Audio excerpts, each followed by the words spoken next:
Baiju isn't in his shop. Oh, you're looking for Dr. Baiju. He's resting today, but he said to send any patients to the back room. Ah, okay. Thanks. We'll head on through.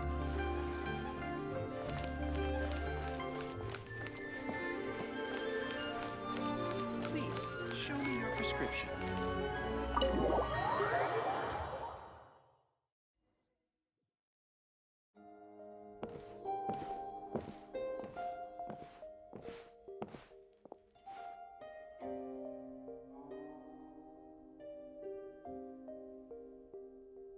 Traveler, Paimon, welcome. What can I do for you? It's the Traveler. She looks absolutely beat these days. She has these huge, dark circles around her eyes, like she hasn't slept a wink. And she keeps spacing out. You have to call her name several times before she snaps out of it. What do you think it is? Is she sick?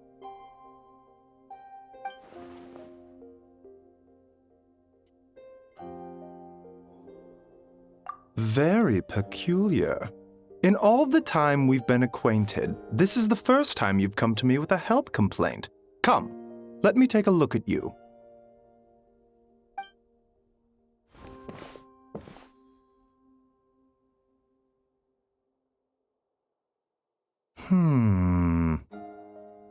Okay, Paimon does not like that expression, Baiju. It's not serious, is it?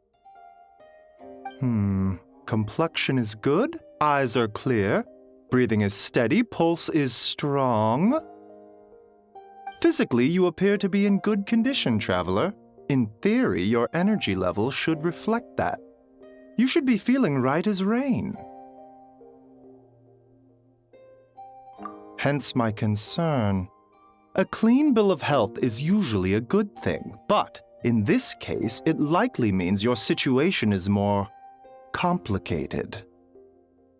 Physical illnesses come with detectable symptoms that can be used to diagnose, medicate, and cure the condition. But afflictions of a non-physical nature, they fall outside a doctor's realm of expertise. Huh? What do you mean, non-physical nature? Curses, dark magic, it's hard to say. It could just as easily be a simple case of mental fatigue. Why don't you rest here for a bit? Whatever it is we're dealing with, clues to your condition are sure to reveal themselves in time. Once we know the root cause, we can administer the right treatment.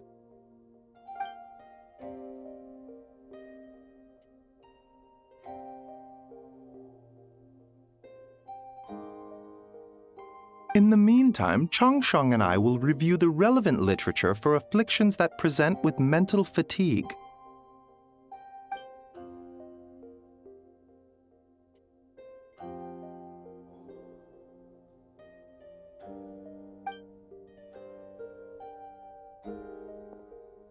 Oh, must be a rare condition if not even Baiju and Changsheng have seen it before. Well, all we can do is take their advice. You look like you're about to collapse anyway. Just get some rest. Paimon will be right here by your side. Fingers crossed you'll be all better when you wake up.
wake up.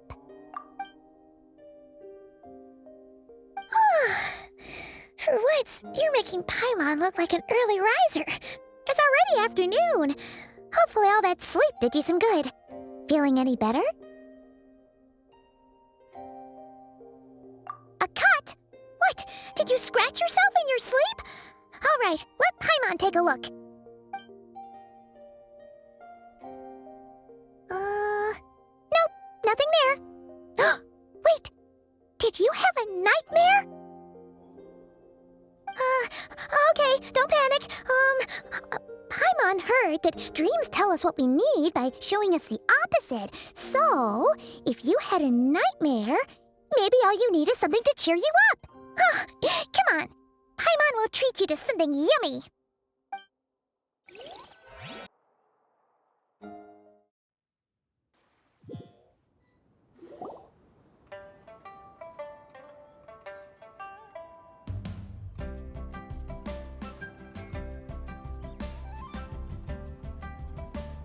What?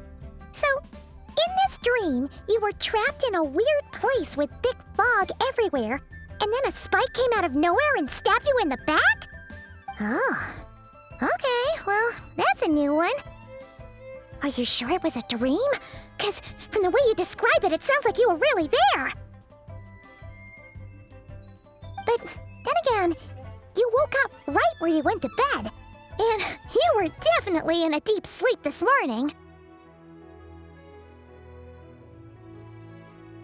Then, it's decided. Paimon will stay up and watch over you tonight. If anyone tries to mess with you, Paimon will beat him up. Or, wake you up first and then we can beat him up together.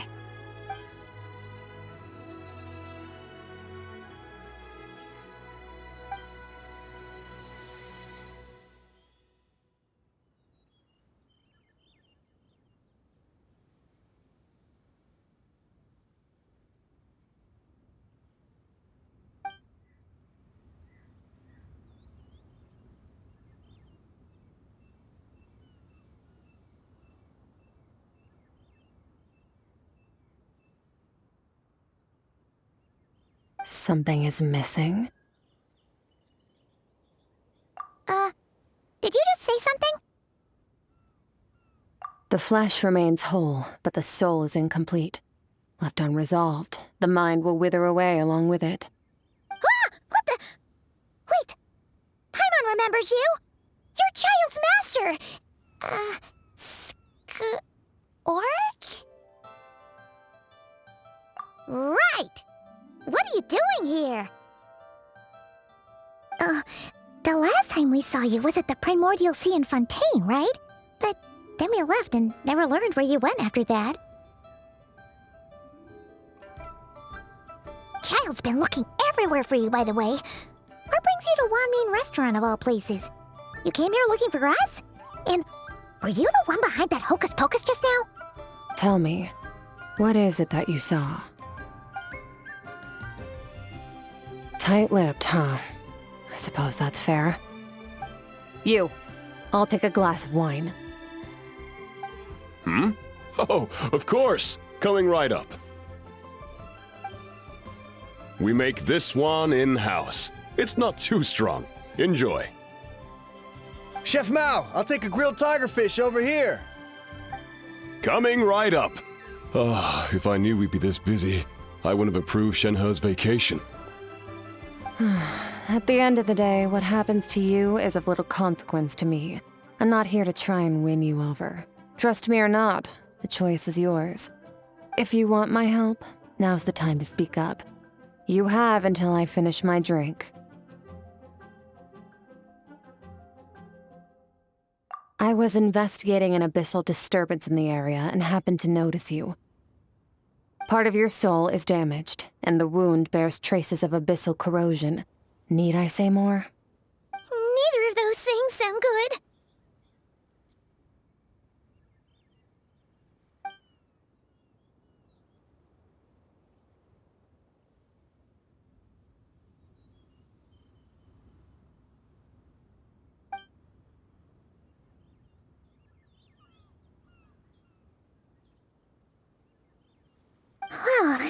Should we trust her?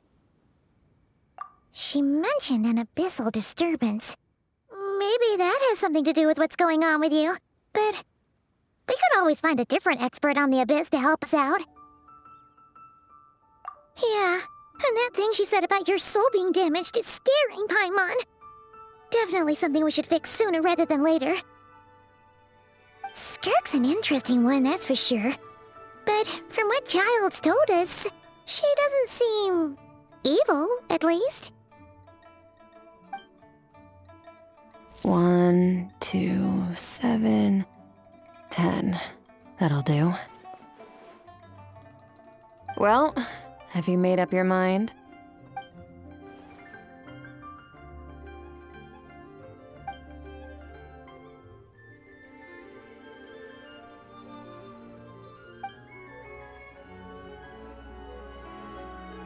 So that's all we know, Miss Skirk.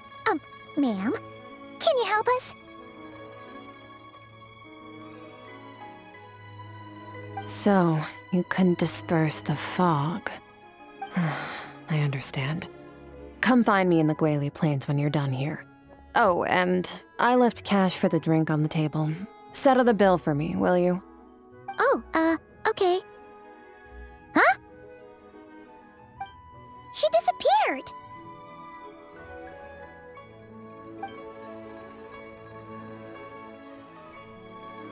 Wait, hold on. You overpaid. Here's your change. Oh, no. This includes the drink, so it should be the right amount. I didn't think you two ordered a drink. We didn't. It was that lady who came and sat with us, remember? You brought it out to her yourself. You sure? I could have sworn there were only 2 of you at that table. What? What'd you put in their dish, Chef Mao? Some kind of hallucinogenic mushroom? You got them seeing things. Seeing things? Wait, so neither of you noticed her? Young lady? About this tall? Wearing a purple dress? She ordered a glass of wine! Oh, now you mention it, that vaguely rings a bell. And it looks like I did open the wine jar, so it must have just slipped my mind. In any case, that settles your bill. Come again soon.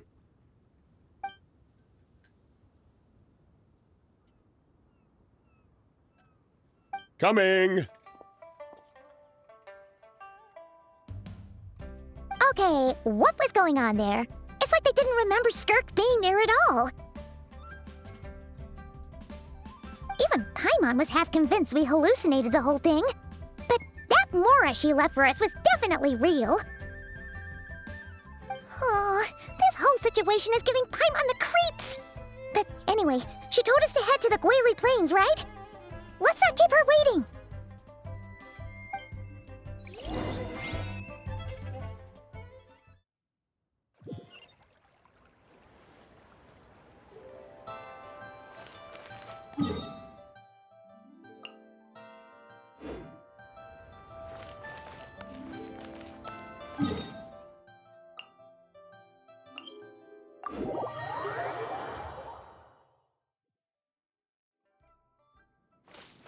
Fearless.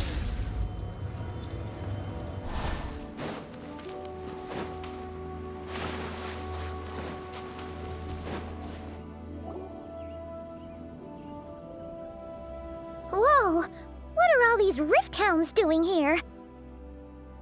Huh, looks like they're collecting something. Huh. Let's go check it out.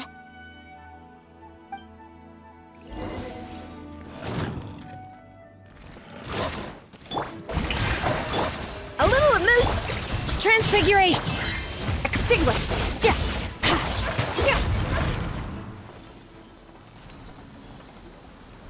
So, this is what they were collecting.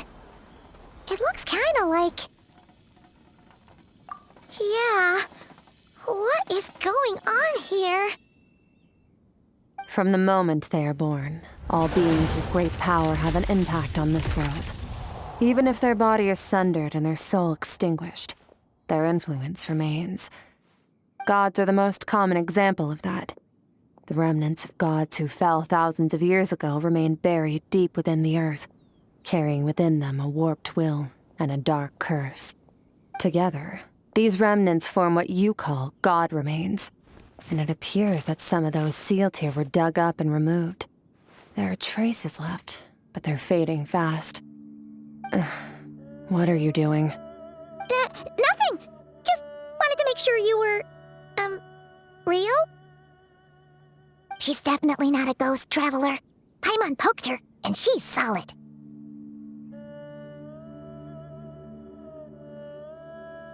Your life hangs in the balance, and that's what you're fixated on? Strange set of priorities. It was just a trick to avoid being perceived. If someone notices me, those memories are erased. Simple as that. Unlike you, I have no desire to establish a connection with the world. The weak and the lowly have no right to remember me. They're lucky they only have a few missing memories to show for it. Now, can we please get back on track? Okay. Where were we? Right. The god remains. So, basically, there's now less of them here than there used to be, right? Isn't that a good thing? In our experience, god remains are 100% bad news.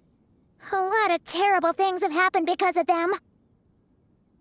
Maybe it's a good thing by human standards, but power doesn't come from nothing, and it doesn't just disappear for no reason.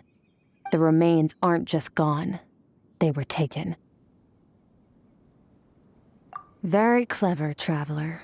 You aren't the only one who had something taken from you. There are victims like you everywhere.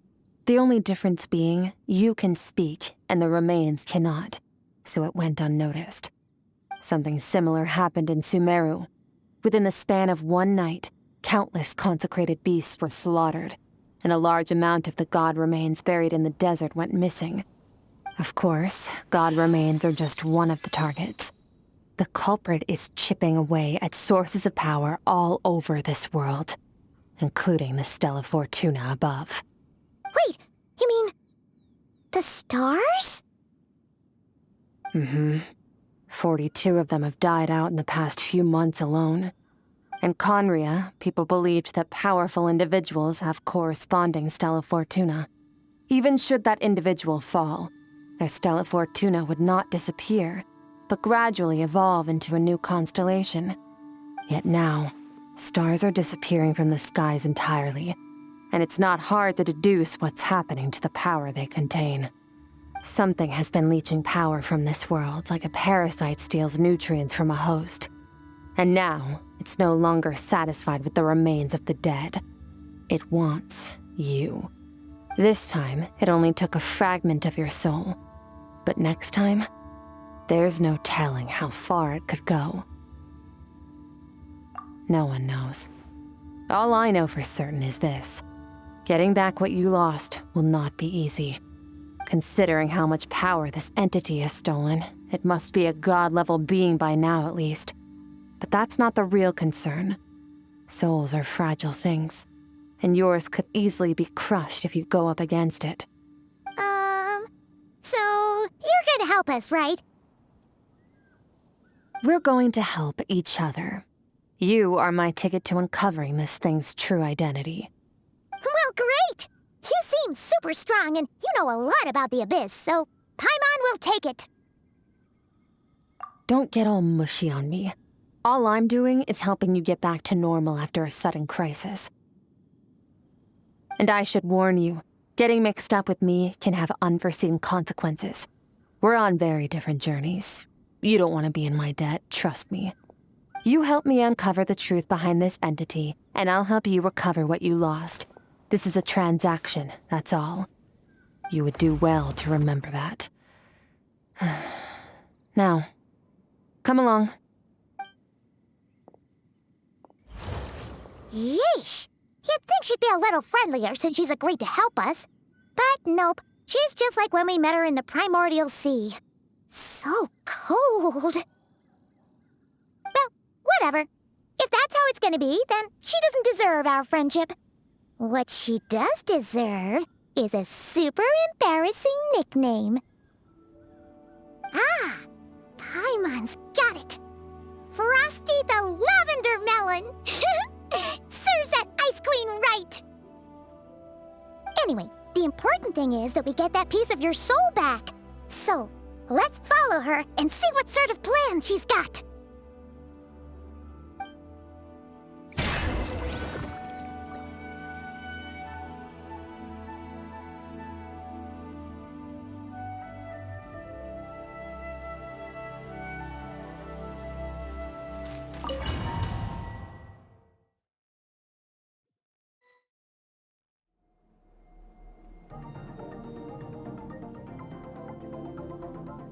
Whoa!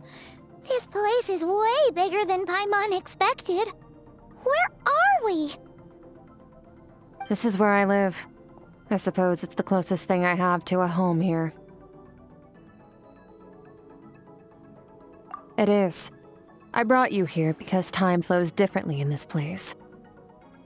I don't know how much Ajax has told you, but when he fell into this space, I mentored him for 3 months. In that time, only 3 days passed in the outside world. Ajax? Oh, right! That's Child's real name! Yeah, Paimon remembers him mentioning something like that. So, a month here is equivalent to 1 day in the outside world? That should mean we're safe from that power-hungry soul snatcher for now, right? Yes, well, I didn't bring you here just to show you around. In the outside world, the Traveler could be attacked at any moment. But coming here has bought us quite a bit of time. Now, we just need to figure out how to investigate that place you saw. The one full of fog. Both your description and the abyssal disturbance I felt point to that space having some connection to the abyss. It could even be a domain similar to this one. The thief who stole that fragment of your soul is hiding there. But the abyss is a chaotic and turbulent place. If we want to pinpoint their location, we need to see what that space looks like without the fog. Abyssal power can grant a special form of sight. Have you ever wielded abyssal power before? Okay. Do you plan to learn? That tracks. All the information you have suggests the abyss is something sinister, and that abyssal power is a wild and dangerous force that always spells disaster. And you're saying that's not true? Depends on your perspective. Floods and hurricanes take countless lives too. But if one day you gain the power to control them, what was once a calamity is now just another tool in your arsenal. I'll respect your opinion, though. Just means we have to turn to the second best option. A little abyss crystal that contains my power.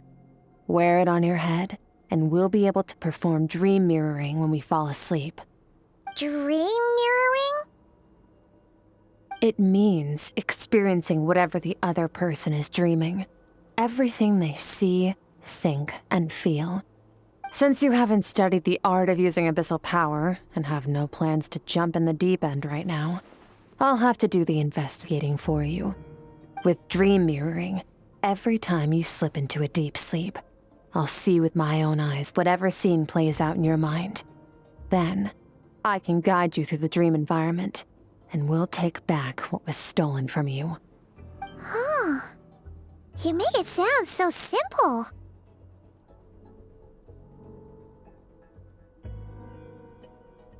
Tough to say. This is an unprecedented situation for both of us. Even assuming we do manage to find where this entity is hiding. Like I said, getting your soul fragment back won't be easy. To play it safe, I need to give you some special training first. Wait, you're gonna teach her some of your martial arts? Does that mean the next time we see Child, we have to treat him like our senior? Do as you want. For my part, I don't see you as my disciples. You're already a pretty good fighter. All I'm planning to do is build on your current skills and train you for the specific scenarios that I think we might face. But that's enough talk. If you're ready to do this, then come with me. Time might be more lenient here, but that's no excuse to waste it. Oh, she moves fast. Paimon can hardly keep up with her. So, special training, huh? Kind of a rare opportunity. With your skills, there's not a lot of people qualified to train you. The last time something like this happened was probably anti-Raiden Shogun training, right? Oh, feels like a lifetime ago. Skirk seems pretty strong too, though. Remember how she said that the all-devouring narwhal was just her master's pet? Maybe we really will learn something here.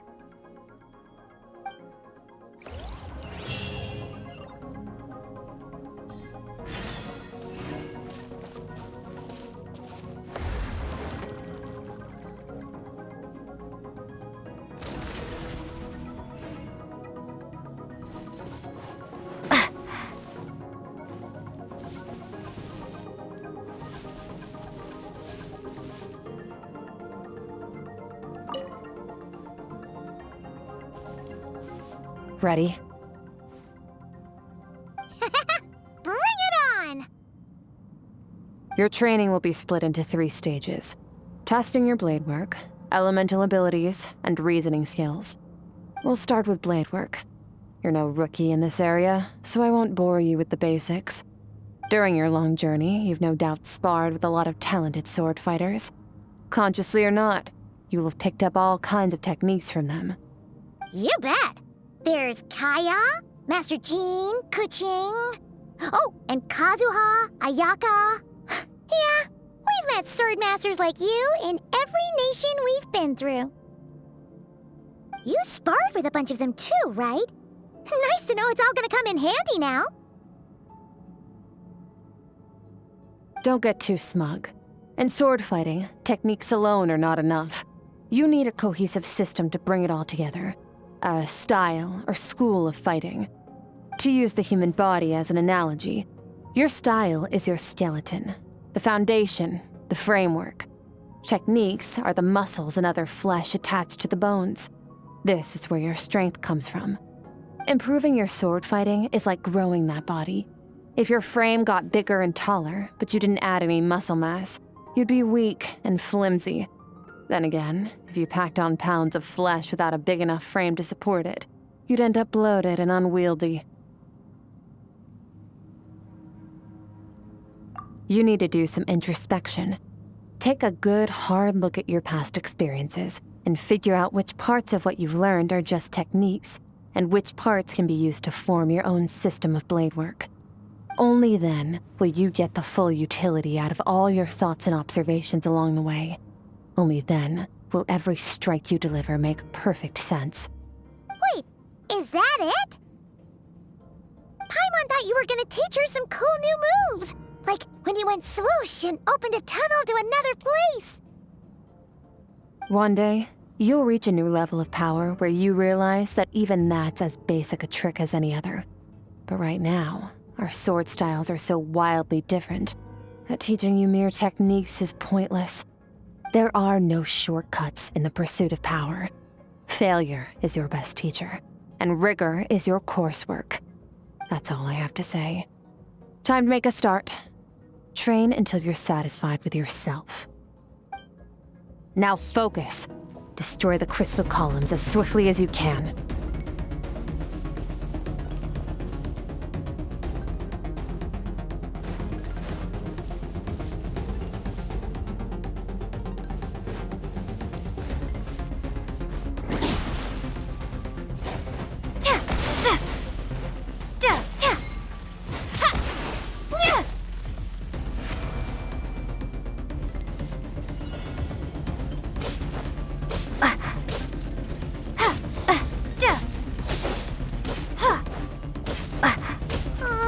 This is making Paimon's head spin. Hang in there, traveler!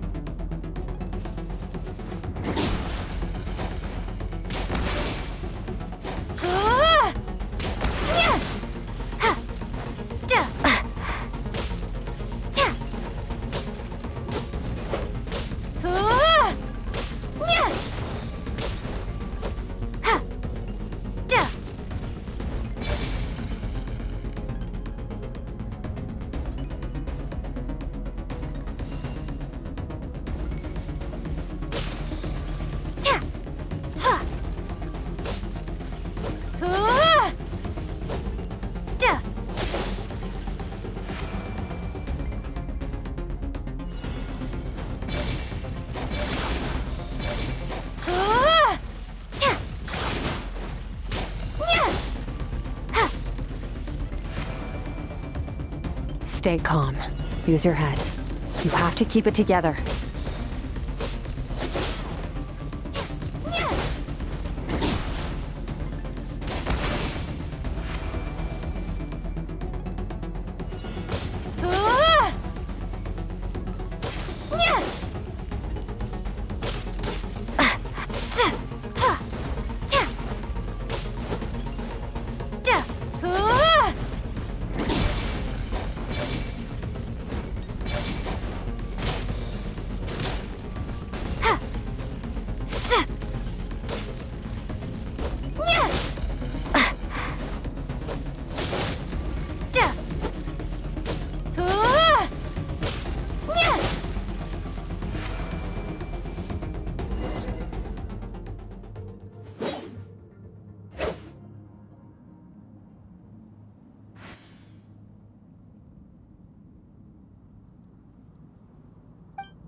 This moment will be frozen in time.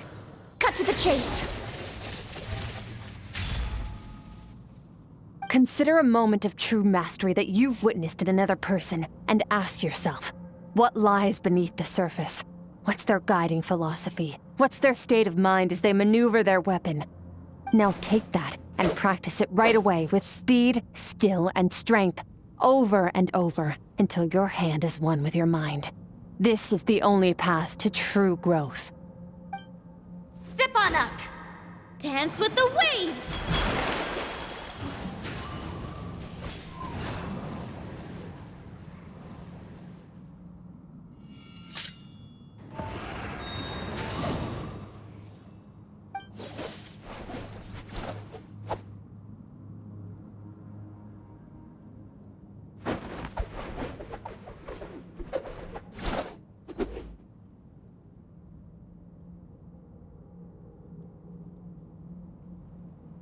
If you start to tire, empty your mind, but do not stop. Stay in that frame of mind as you keep up the fight. Get rid of all redundant movements. Imagine your sword is an extension of your own body. Wield it just as you wield your arms, hands, and fingers. 'Twas on a deserted, moonlit night that the hero approached the vile dragon's limpid lair. Ring cutter! Feathers fleeting wet, the white heron treads water, a sight without flaw. Master of Inazuma Kamisato art Tachijutsu.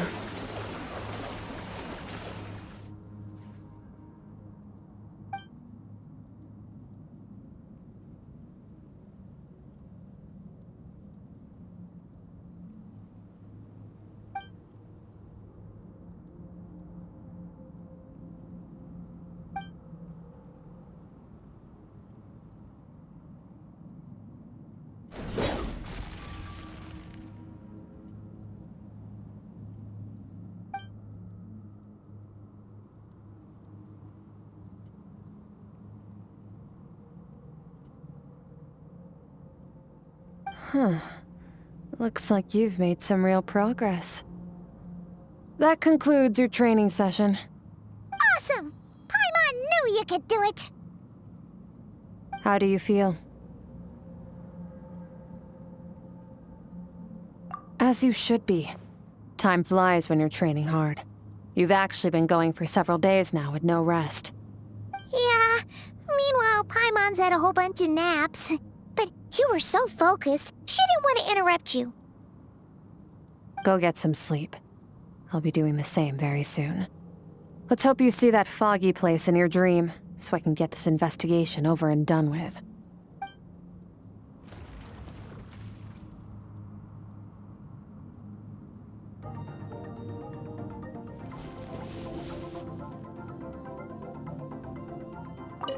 Sometimes, you have to practice a single movement 1 million, maybe 10 million times, before the breakthrough moment comes.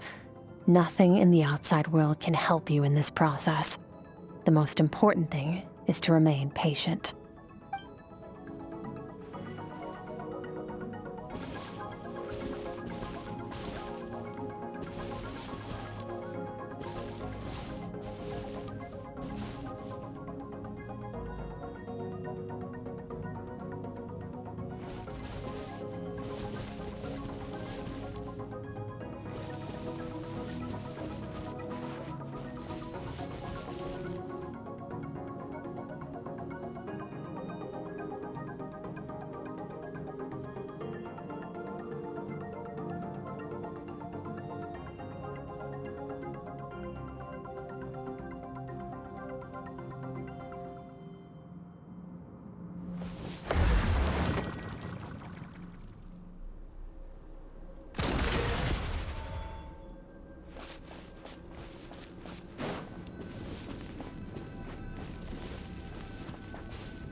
Skirk, why are you skipping classes again? We've talked about this.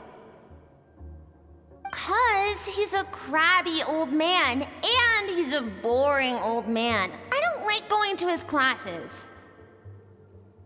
Excuse me. You shouldn't talk about your teacher like that. It's very disrespectful. All right, let's not get into a big fight about this. Skirk's learned what she needs. There's no point forcing her to sit through more classes if she doesn't want to be there. But I'd still love to hear about what you got up to yesterday. Why don't you tell your dad all about it? I went diving, and I saw this huge fish. I never knew they could get that big. It looked kinda dumb, though, with that stupid big fat head. I tried to shake its fin, but it just spat water at me. Oh, and today, I'm gonna go to that prairie up north. There's supposed to be this giant bird there that can spit fire. I bet if I climbed on its back, it could fly me all the way to the stars. Then I suppose your old dad should get one as a pet too. Otherwise, how are you gonna hear me call you for dinner up there in the stars? When it's time to eat, I'll come back on my own, Zilly. Anyway, gotta go. Bye, Mom. Bye, Dad. Wait! Put on a coat at least. You'll catch a cold. I'm talking to you, young lady. You spoil that child, you know. Ever since that merchant ship arrived, she practically lives outside. Always going on about exploring the beyond one day, whatever that means. Ah, let the kid do what makes her happy. Besides, we both know you're all bark and no bite. Come on, our little adventurer is gonna be hungry when she gets back. Let's get started on dinner.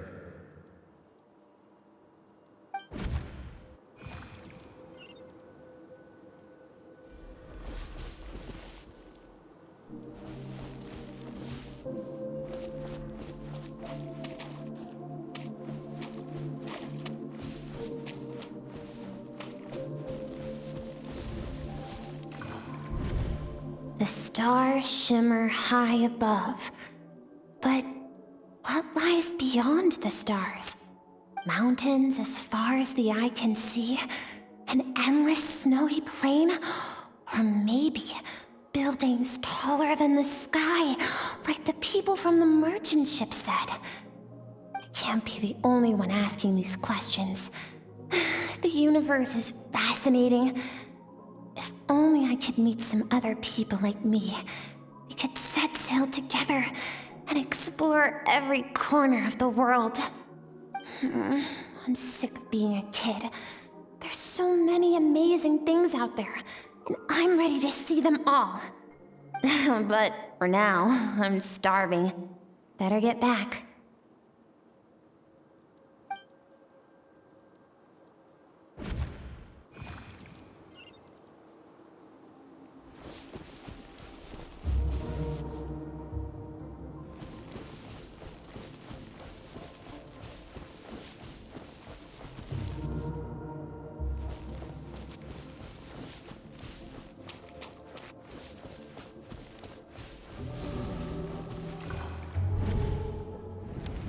Don't let a single one of them get away! No, please, spare Why? the children! Stay back! They're coming! Run! Help! Eliminate the threat. Take him down. Don't be scared. Ah! This way! We'll never make it! Fire. There's fire everywhere. What happened? I told you we shouldn't have trusted these outsiders!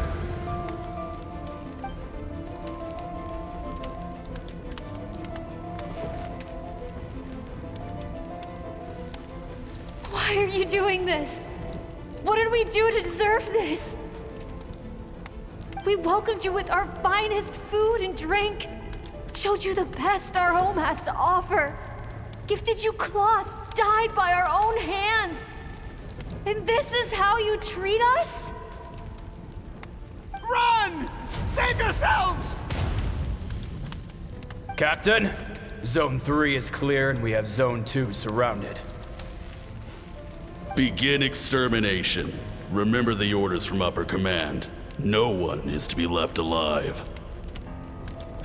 Rest assured, sir. We have enough munitions to annihilate these savages and burn their entire civilization to the ground. Good. The only ones who put up a real fight are that man and his wife, correct? What's their status? We shot the man in the ankles and the wife broke her wrist attempting to fight back. They won't be doing much more fighting. They're holed up in their home for now, but they won't last long. To prevent them from making some kind of last stand, we're planning to clear out the other zones first so we can send a bigger squadron to surround them. Well, well. Turns out some of these beasts do know how to use their claws. Now the threat these savages pose will be undeniable. Let them cling to what's left of their lives for a little longer. Once the other zones are cleared, I'll cut off their heads myself.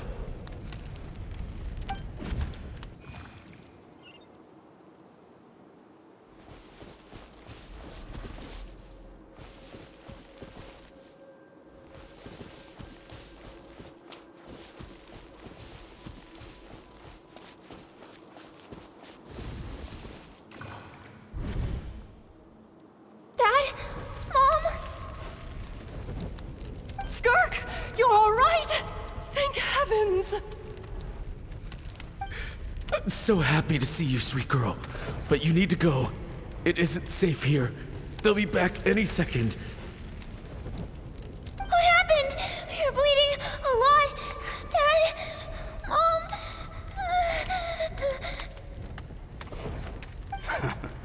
This is the place. Alert all units. Prepare to surround. Run, Skirk! Run as far away as you can! Don't trust anyone! Your dad and I, we're not afraid to stare death in the face, but we need you to survive. My clever girl, so curious. You're already so brave. I know you're going to grow up to be such a positive light in this world. Whenever you miss us, just play this song. Remember, life is a gift. Don't let darkness claim it. Break down the door! Look what we have here. A savage that can pluck a tune. Well, the show's over.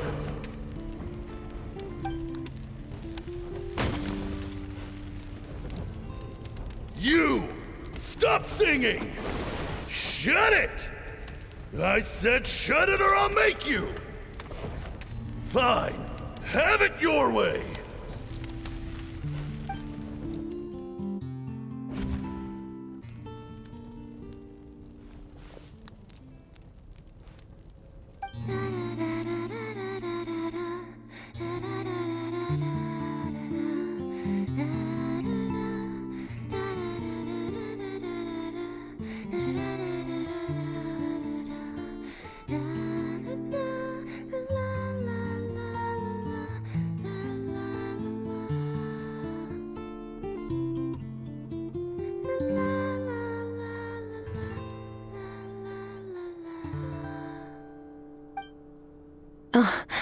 You're awake?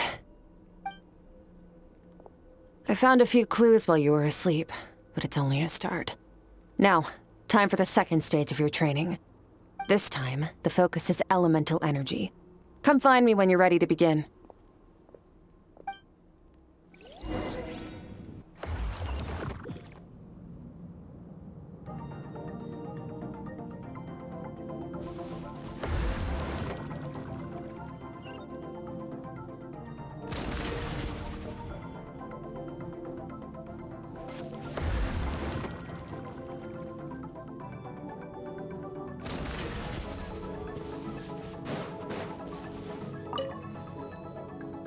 Man, staying in the abyss feels so surreal, don't you think? No day and no night. It's like time hardly exists. If we weren't careful to keep track, It feels like we'd have no idea how long we've even been here. Well, except for the fact that Paimon still gets hungry like clockwork. You go do your training. Paimon's gonna grab a bite.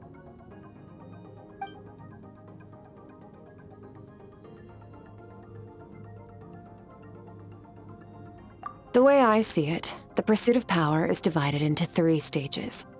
The first is mastering the use of standard weapons. Next is learning how to harness natural energy. And after that, you're free to challenge even higher dimensions. The natural energy of Teyvat is, of course, elemental energy. But that's not my area of expertise. I draw from a different source of power. Abyssal power, yes. Also known as the power of the Void Realm. My master, Sertologi, is a true expert in that area. After all, he was one of the group of 5 that infamously stole the all-encompassing power of the Abyss, an act for which the people of Conria gave them the epithet, the 5 Sinners. The elemental energy of Teyvat, on the other hand, is derived from the power of the Light Realm. These 2 forms of energy exist in direct opposition to each other. Suffice to say, there's not much I can teach you this time.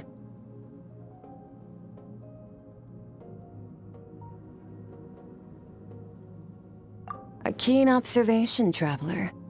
Call it respecting local norms. The Abyss stands in direct conflict with the will of this world. So, to make my life easier, I disguise my power to make it appear cryo-like in nature.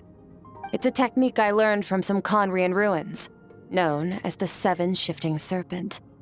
If you ever change your mind about delving into abyssal power, I can teach it to you.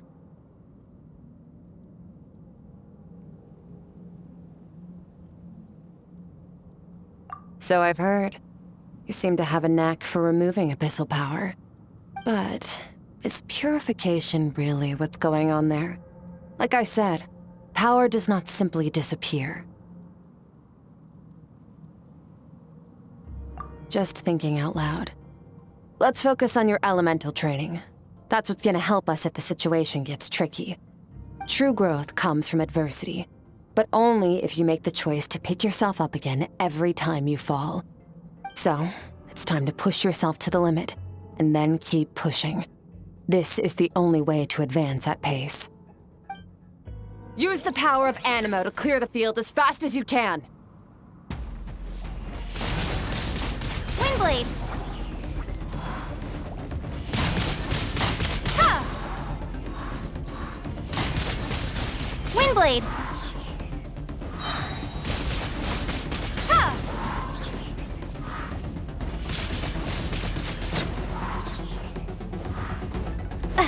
Yeah!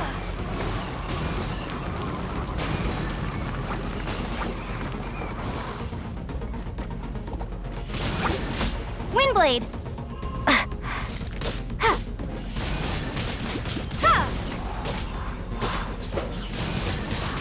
Windblade! Ha! Observe your surroundings. Look for things you can use to tilt the scales of success in your favor.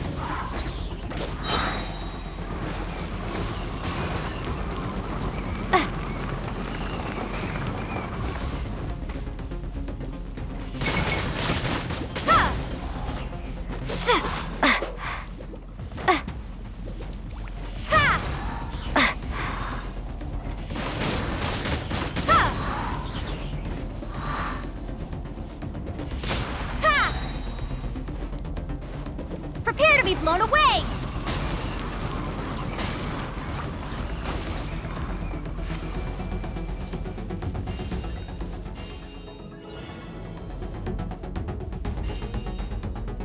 Use the power of Hydro to destroy the spikes.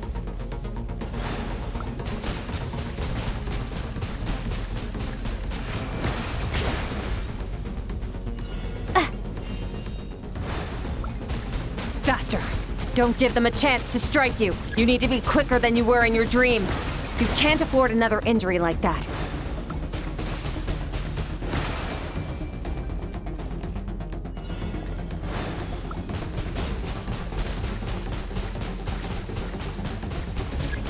Go!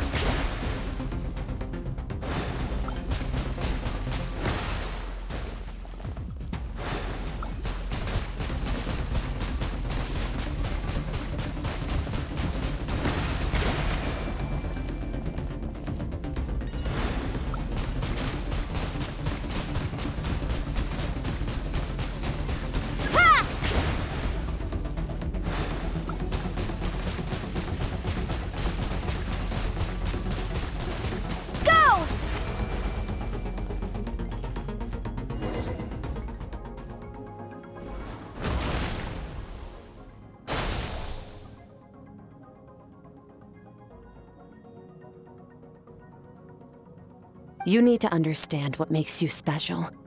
The ability to wield elemental energy without a vision and switch between the elements at will. It means your aspirations need no approval from the gods. Your power is not bound by the rules of this world. So be bold. Do not be afraid to chart your own path.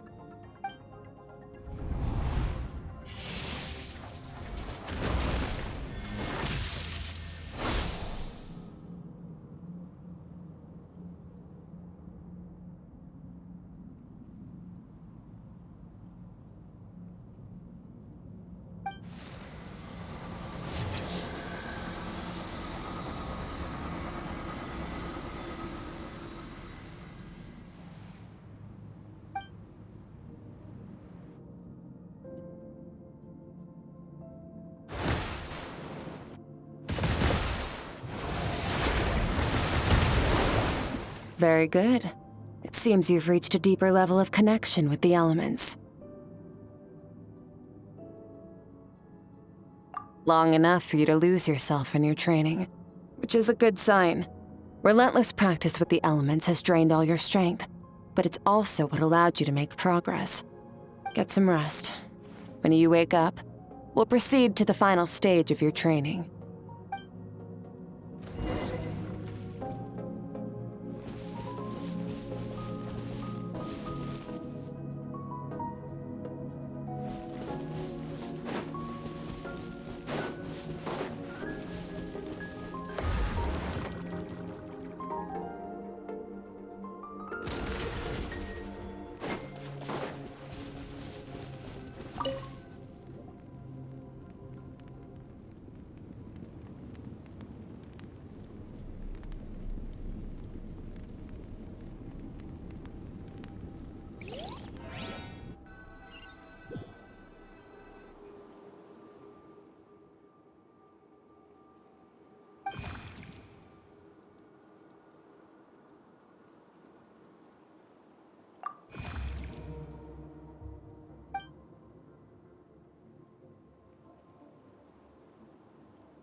What is the secret to power? Longing, hatred, self-preservation. No, it is fear. The fear of losing those you love. The fear of watching your home burn. Fear of loneliness. Fear of death. Fear is the source of evolution. It forces humanity to adapt to their environment and overcome hardship. It is in the process of prevailing over our fears that we surpassed first ourselves and then the rest of the world. That fear is now part of you. It calls on you to evolve. And it is time to answer.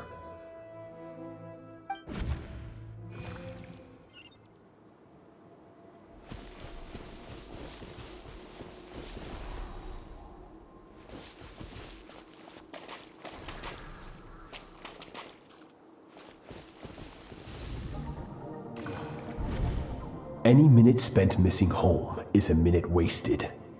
Practice your sword work instead. Do not make me tell you twice. But, Master, I can barely lift the sword anymore. If I keep going, I feel like my wrist is going to break. So it has not broken yet. Then pick up your sword and keep practicing until it breaks. I want to hear the cracking and splintering of bone. After all, bones can always be reset.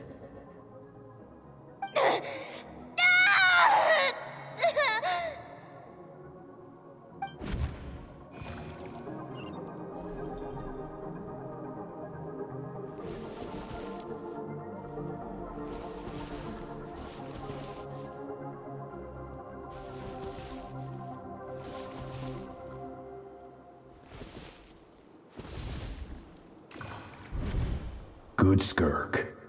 Once again, you survived. How do you feel? Cold. In pain. These are signs that you are adapting to the abyss. Each time the flesh is torn and the spirit crushed, each time you claw back from the brink of death, you become stronger. I now understand why these people sought to destroy your homeland. Your potential goes beyond even what I could have anticipated.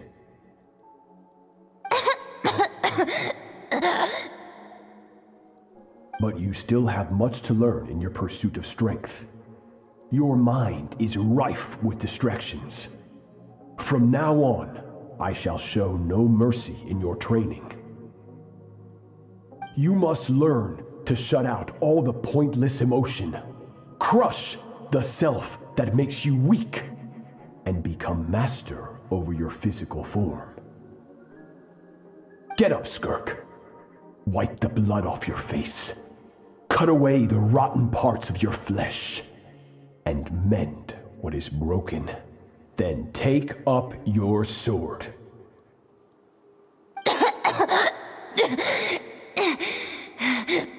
Yes, Master.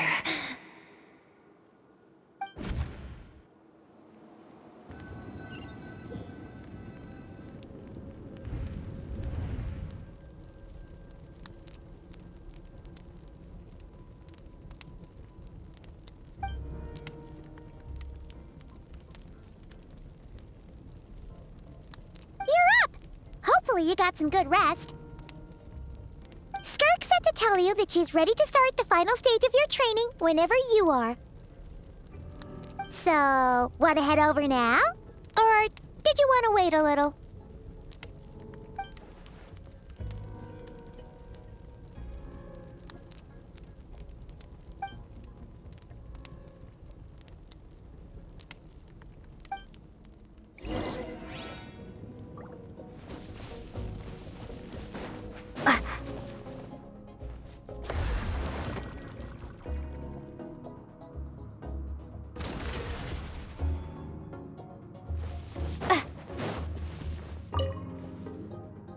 From your training so far, you have gained better command of the sword, and more control over your elemental abilities.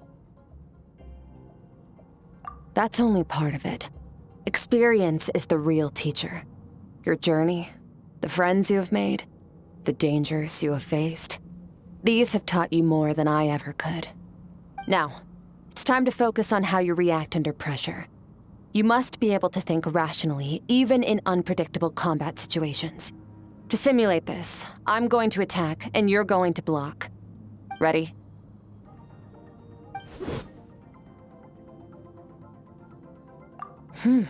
Not bad. That defensive stance looks near unbreakable. Just like your brother. Oh, that reminds me. You still don't know what happened to him, do you?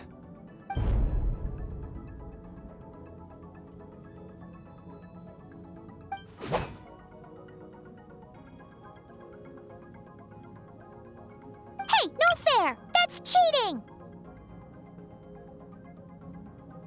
You think every opponent has the same moral code as you? You can denounce their deplorable methods all you want, but only if you live to tell the tale.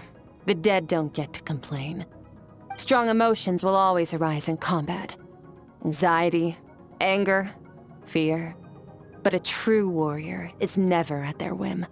Only when you are free from the influence of emotion can you make the right choice, no matter the situation. How amusing. Almost sounds like you think you know me. But you don't. You can choose your own path. We are not the same. Let's begin. Try to use reason over emotion. Make the most rational and advantageous decision in any given moment. This is your final training session. Look alive. Same drill as before, but this time I'm going to interfere. Hold your focus.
Not bad. Better than I expected.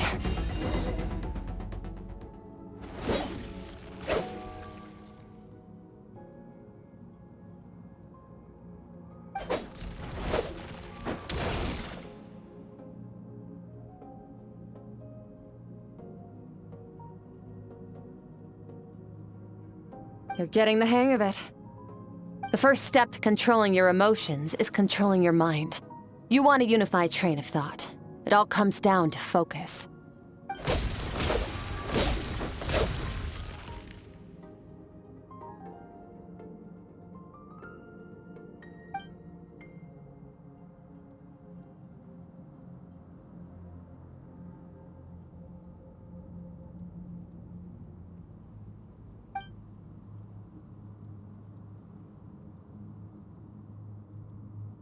Your mind is rife with distractions. From now on, I shall show no mercy in your training. You must learn to shut out all the pointless emotion, crush the self that makes you weak, and become master over your physical form.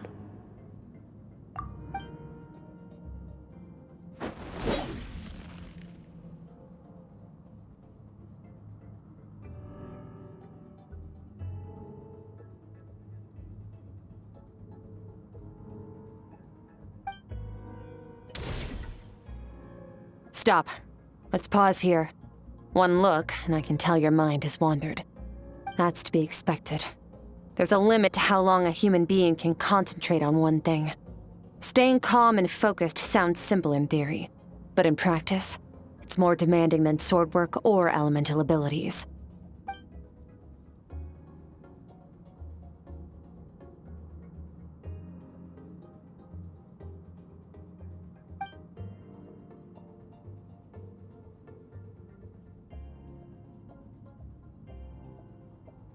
Get some rest. No point training further if you're already dead on your feet. Like I said at the beginning, the only goal of this training is for you to reach a point that you're satisfied with. You managed to push past your limits, which is a good start. You can be proud of that and sleep well knowing that you've earned it.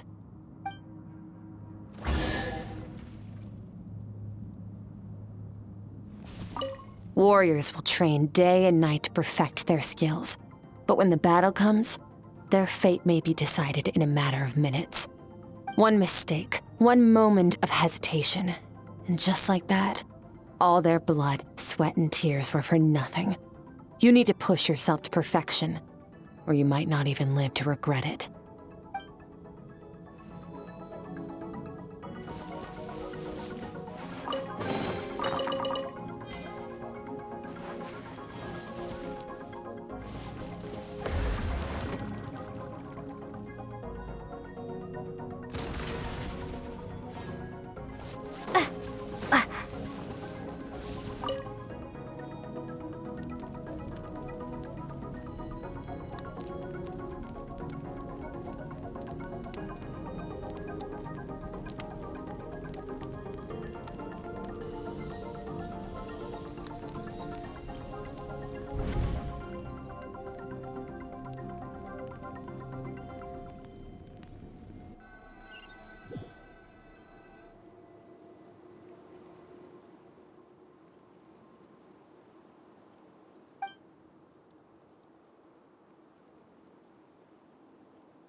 Skirk is amazing.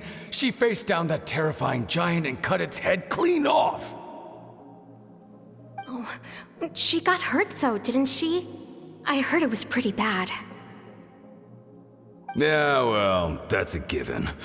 But the moment she was on the mend, she got right back to practicing her sword work. I heard Master suffered a grave injury once too. Lost an arm and a leg and still came back stronger than ever. Skirk's becoming more like him by the day. Incredible. I wonder if I'll ever reach their level. They're always so resolute, so unshakable.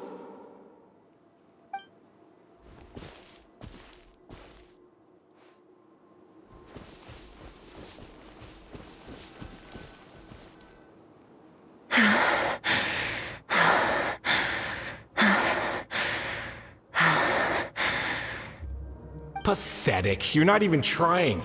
You're so much weaker than you think. Skirk, have you become a positive light in this world?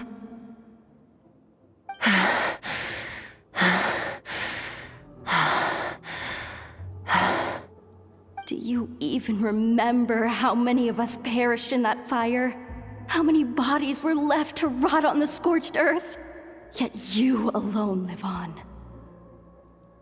Keep your gaze fixed on your blade. You don't deserve to rest. I have so many questions. I just want to jump in a spaceship, explore the whole universe, and get answers from the stars. I just need to wait till I'm grown up. Then I can do anything. Now, you must bid farewell to who you were in the past and become someone stronger. Run, Skirk, run! Only death awaits us here. Keep running, and don't ever look back.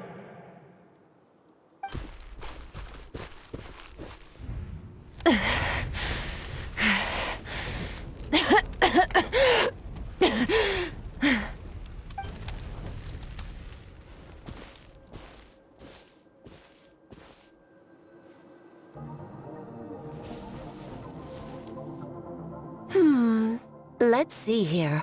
First things first, you need a new identity. Going around telling people you're from somewhere beyond the stars won't do, now will it? How about saying you hail from beneath the earth instead? As the Conrian saying goes, venturing out into the universe and down into the abyss are the same in that both are braving the dark unknown. Well, I'm a visitor on this planet, so I'll follow the rules. Ah, splendid. That saves me quite a bit of trouble. Let me offer you a piece of advice in return, although it might not be what you want to hear. I know the pursuit of strength is important to you, but taking a moment for yourself every once in a while is never a bad idea. Ignore her existence for too long, and there will come a day when you can no longer hear her voice.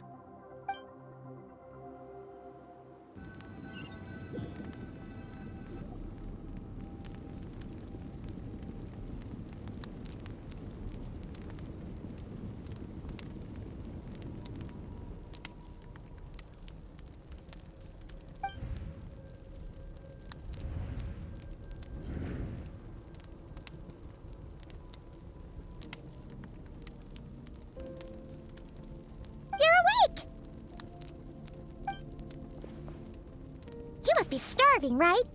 Ta-da! A barbecue feast just for you! Of course you are! That's why Skirk and Paimon got this all ready for you. Dig in, before it gets cold. Ah, well, if you're around someone long enough, it's bound to happen. Plus, Skirk can cook. So, Paimon decided she can forgive the whole Ice Queen thing. Paimon's not one to hold a grudge. Here's an idea. Let's save the chit-chat until after the meal.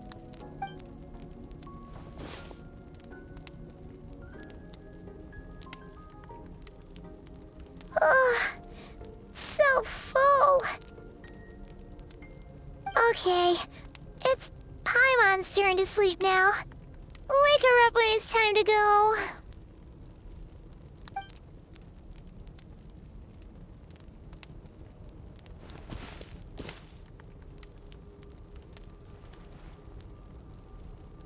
I have good news.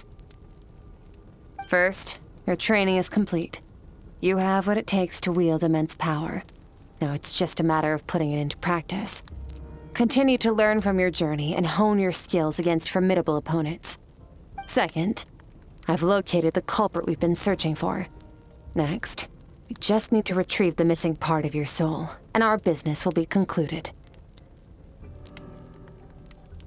When Ajax trained with me, he once told me he was bursting with questions. So I allowed him to ask me 3 of them before he left. You and I may never meet again, traveler. So if there's anything you want to ask me, now's your opportunity. Just like Ajax, I'll answer 3 of your questions.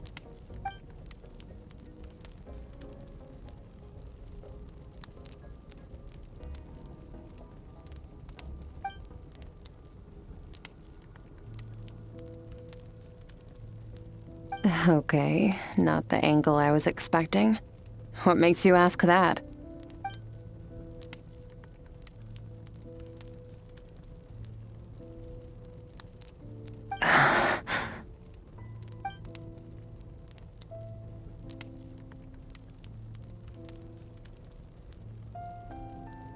I knew that was a possible side effect.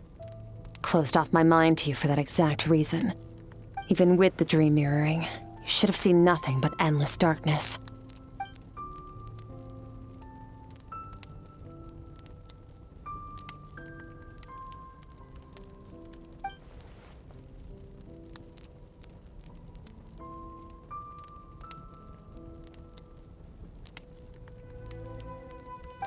Whatever.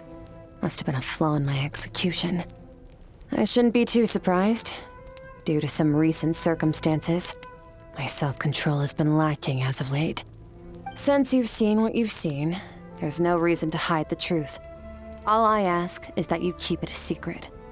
No, I'm not from Tevat. I'm from a different planet. And there was a time when I journeyed through the stars. A lot like you in some ways.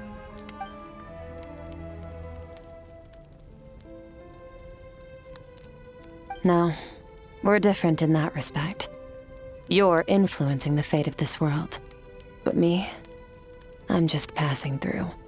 Several hundred years ago, my master, Sertologi, opened the border between worlds and sent me here. But this is not my home. And one day, I'll return to the vast unknown of space. So, there you have it. On to your second question.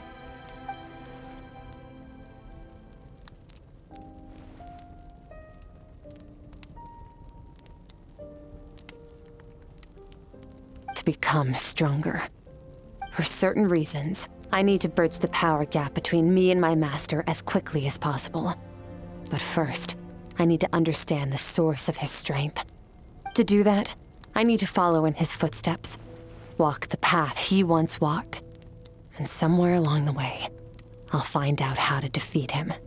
That is my sole focus and purpose. Okay. You have one question remaining.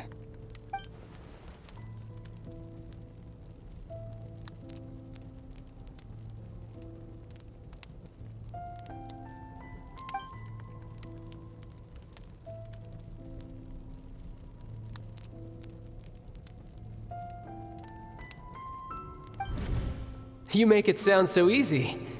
Ever since the incident I experienced there, I've never stopped searching for Master Skirk and that unknown abyss. But it's been years now, and I've still found nothing.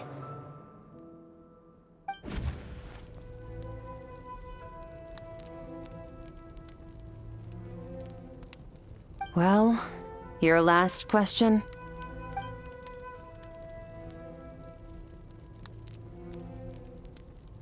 Ajax. His situation is different than yours. Before you ever crossed paths with me, you'd already encountered many formidable people, studied their techniques, and developed your own skill set. So, during your training, all I had to do was build upon that foundation. But Ajax was so young when he came to me. A complete blank canvas. Children can't help but imitate their role models. In the long run, that would only hinder his growth. Once Ajax has enough strength in his own right, I will allow us to meet again. Until then, let that motivate him to reach his full potential.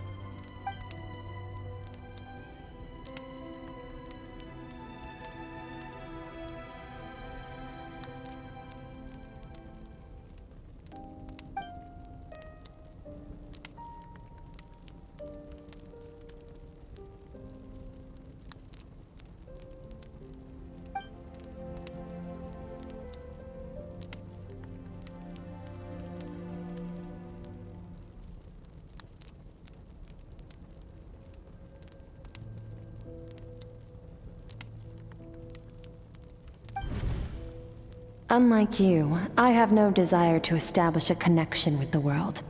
The weak and the lowly have no right to remember me. They're lucky they only have a few missing memories to show for it.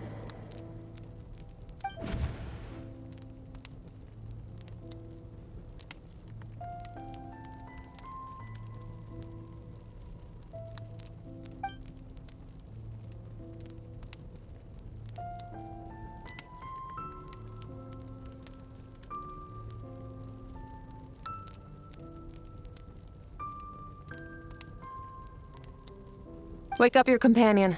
It's time to go. Oh, and everything I just told you. Best keep it a secret from her as well.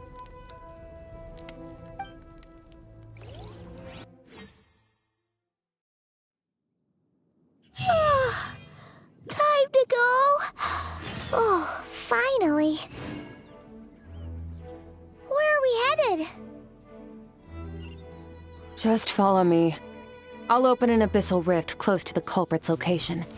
It will take us to where he's hiding.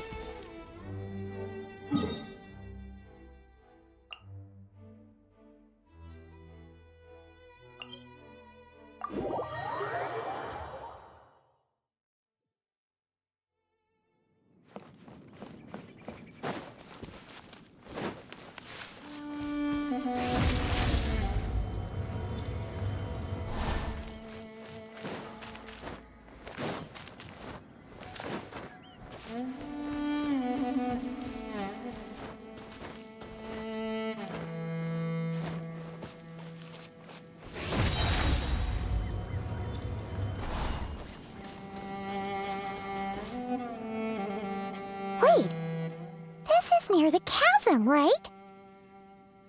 Yes. If we enter from here, we'll be able to reach that place from your dream.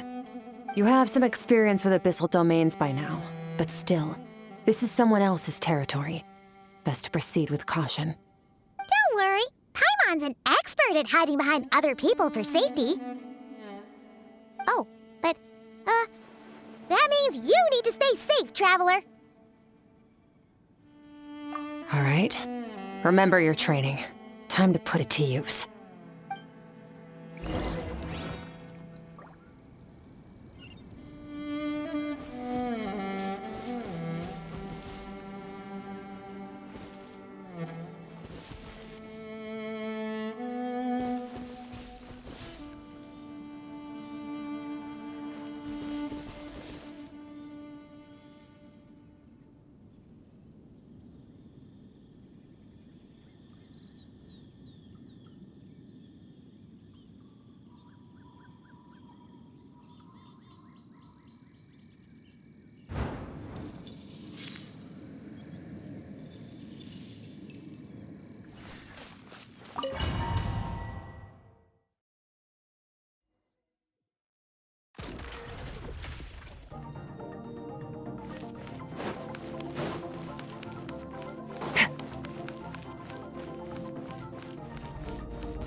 Merciless.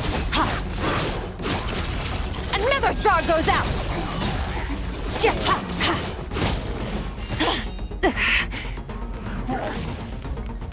Fearless. Ha. Ha. Into the void!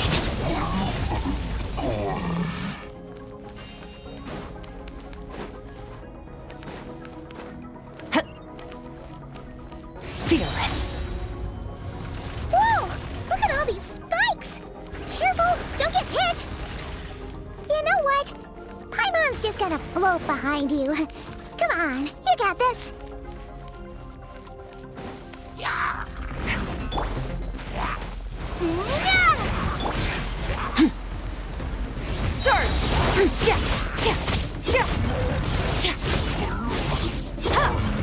Hey, what are you two doing here?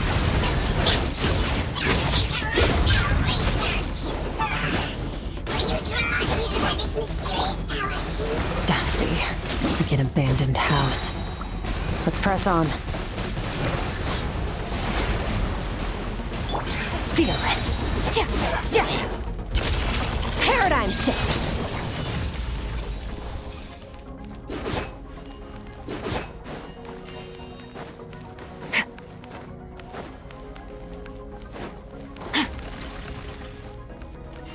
Merciless.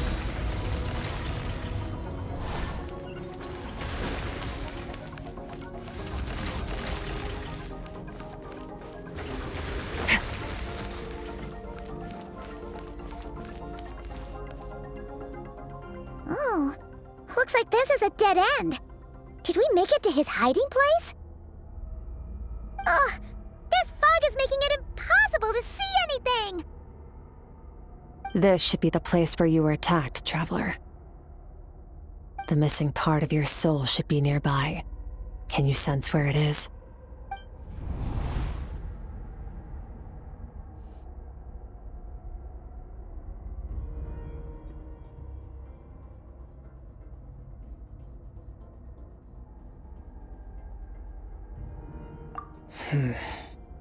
Our opponent must have covered his tracks just in case. Otherwise, you should have sensed it much more strongly.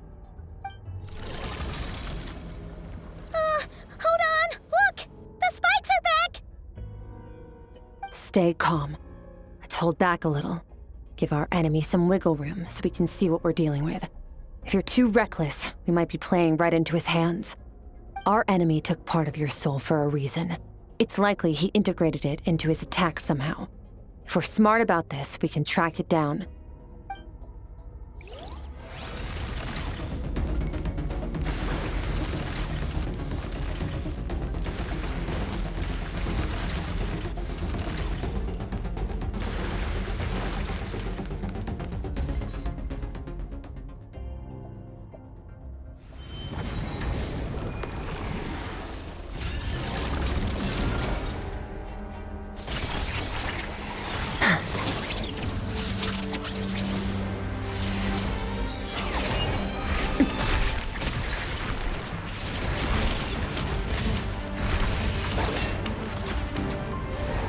From the start, the attacks have been focused on me. Trying to break through my defenses? I see.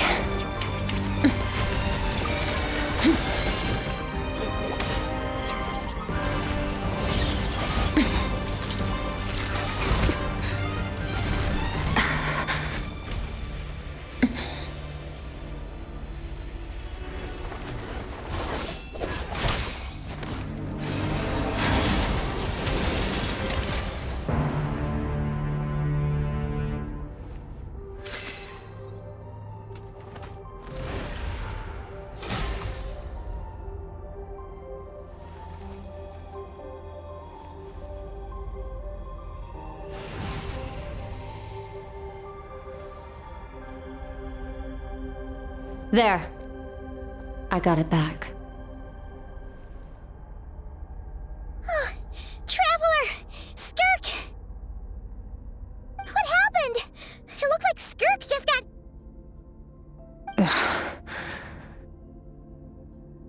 In the Guili Plains, you asked me why this enemy chose you as his target. Now, the answer is clear. It's not just the fact that your strength is impressive. It's also because of your ability to, as you put it, purify abyssal power. Whatever that actually means. The fact is, that ability allowed him to do something that should have been completely impossible. Namely, break through my defenses and steal my power.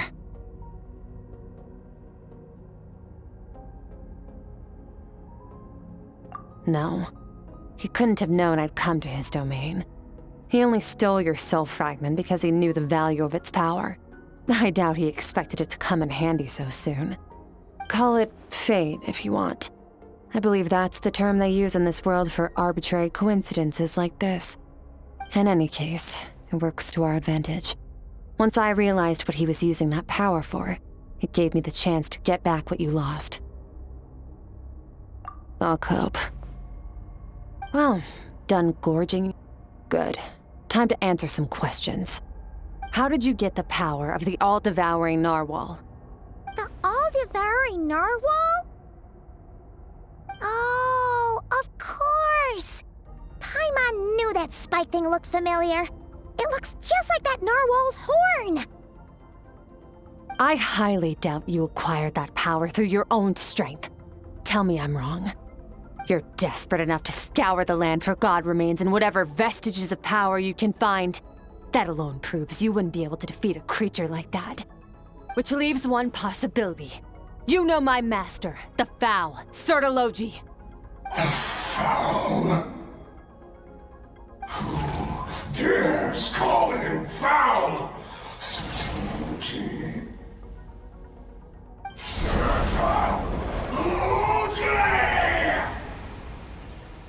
What's wrong?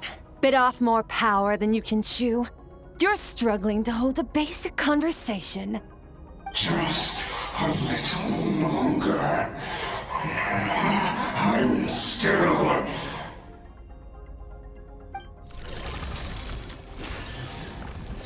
Look! It's back! Those obsessed with power will let it devour them before abandoning their pursuit.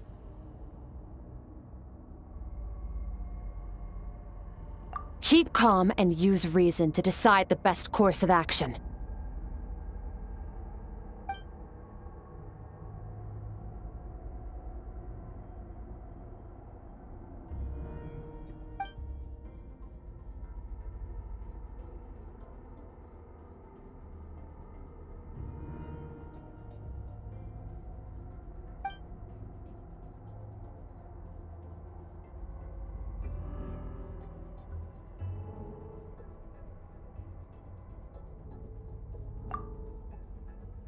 Wise decision.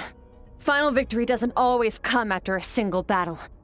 You've got your soul fragment back, so we both got what we came for. Let the enemy draw breath while he can. It won't be for long. Get us out of here, traveler. You'll need to lead the way this time.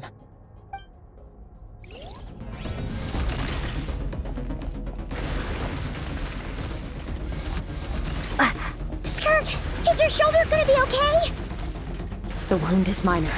It'll heal in no time. You should focus on getting out of here alive instead. Uh-oh! Falling spikes! Run!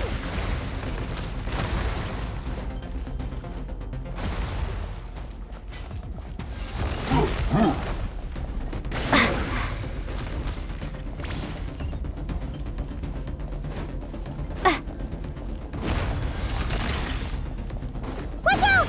Looks like this place is about to collapse!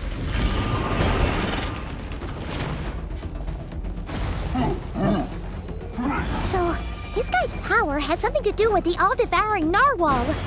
Did you know that all along, Skirk? I had my suspicions. That's why I decided to investigate in the first place. But suspicions only get you so far. I needed to verify it for myself.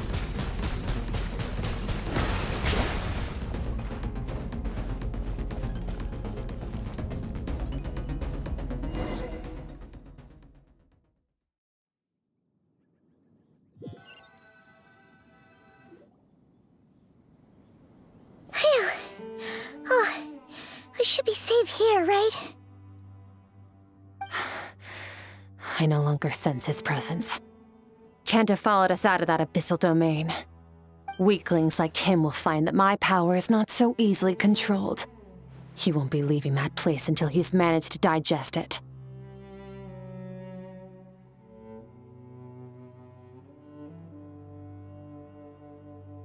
You seem surprised. I suppose that's fair. You've seen but a fraction of what that whale is capable of. That gaping maw could swallow a planet whole. It's called the all-devouring narwhal for a reason. Devouring is what it does best. It can extract power from anything, dead or alive, as long as it manages to make physical contact.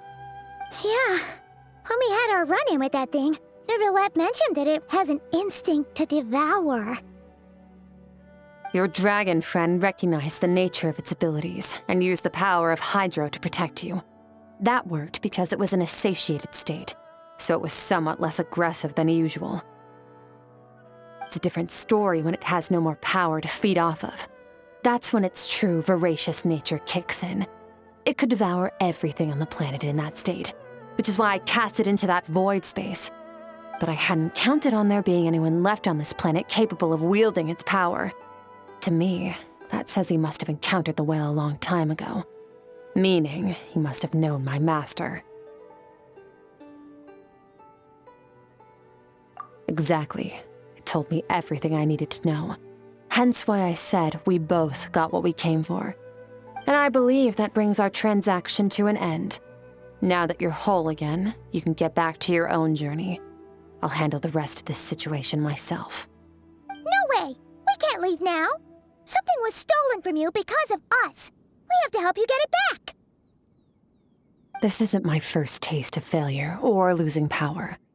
When you fall, you get back up again and become stronger. That's how it is. But what if that monster finds you before you're all better? Plus, how are you gonna get home? It's not like you can just go swoosh and open a door to the abyss again. Not without your full strength. So, sticking with us for the time being doesn't sound so bad, does it?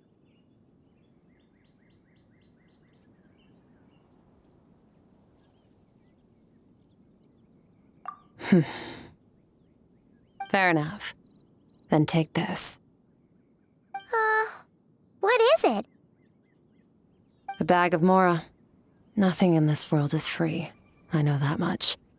I'll leave the planning to you. Hurry up and decide where to go. We shouldn't linger.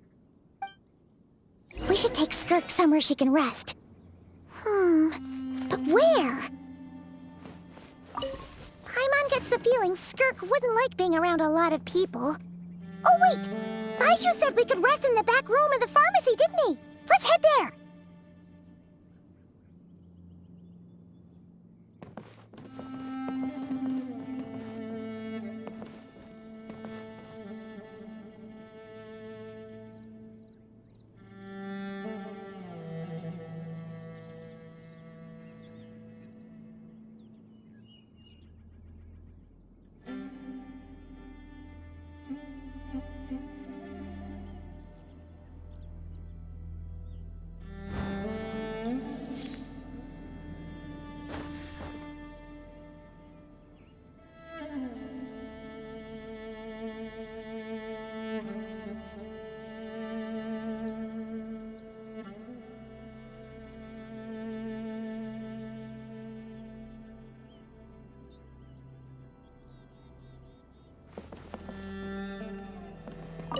He'll know something about Master.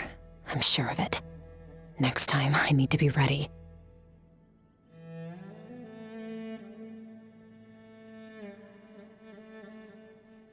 Oh, this.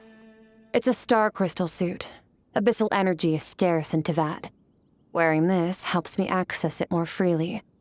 It stores concentrated abyssal energy that I can draw from on the go. When the energy runs out, it reverts back to its original form.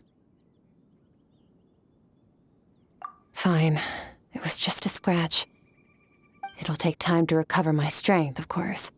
But adapting to situations like this is nothing new for me. Found somewhere to rest. Well, lead the way then.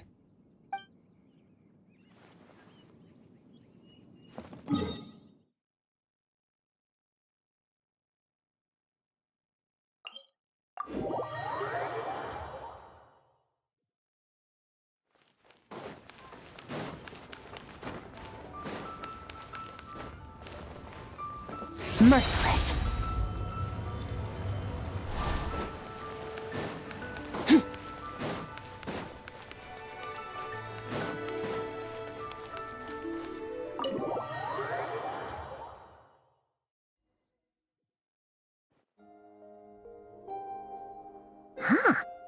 from Skirk has a ton of Mora in it. Does she have a job or something? Wait, no. After what we saw at Wamin Restaurant, that seems impossible. Can you imagine? It would go something like... I'll be collecting my paycheck now, boss. Oh, sure thing. Wait, who are you? Have we met? Can't hold a job if you make everyone forget about you. So, what did you do to get all this Mora? Claimed some buried treasure, took care of a few monsters that were causing trouble. Nothing untoward. It's safe to use. Ah! You heard all that? A sonorous voice like yours is hard to miss. I wouldn't be surprised if the sound of it traveled to the nearest mountaintop. Then, did you by chance happen to hear Paimon's little, joke earlier? You mean when you called me Frosty the Lavender Melon?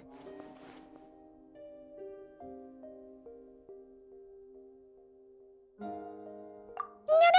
sorry. Paimon totally misspoke just now. She didn't say that at all. It was, a Paimon lookalike. Yeah, she's a piece of work, that one. Always impersonating Paimon and giving people weird nicknames. Okay, fine. The truth is, Paimon didn't like you all that much at the start, but things are different now. You helped the Traveler in a big way, so what do you say? Friends? Ugh. I noticed there was only one bed. Go ahead and get some rest. Wait, what about you? I don't get tired, and I don't need rest.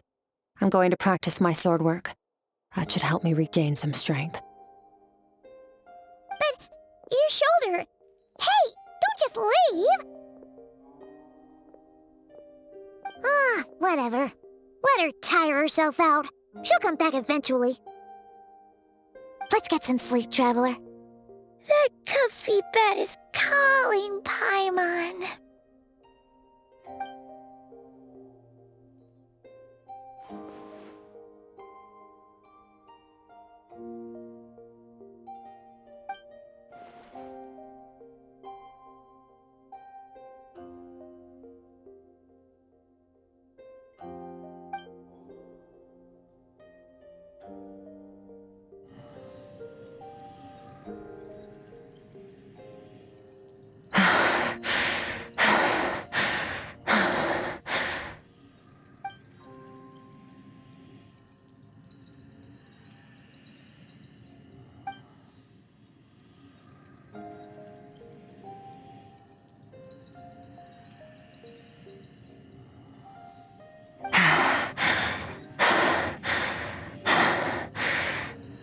Quiet.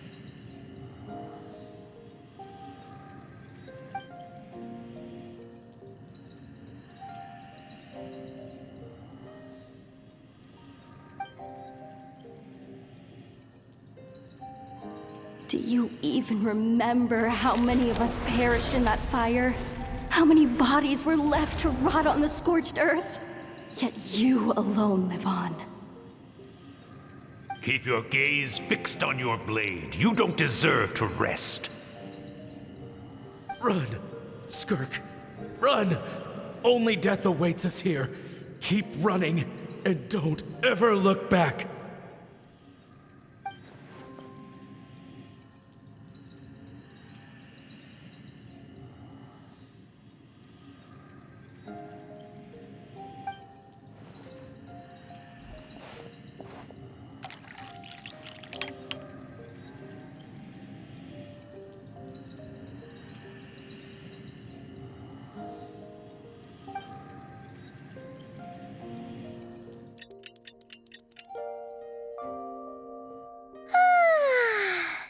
Getting an early night's sleep is the best.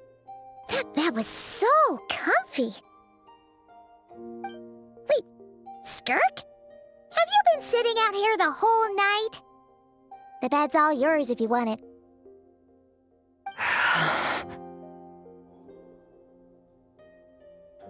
About 60%. maybe 70. Whew! Paimon thought it would take at least a couple of days. That was fast. No, not fast enough. That's 20% less than last time. Same training regimen, same intensity. Nothing felt different, but somehow the outcome fell short.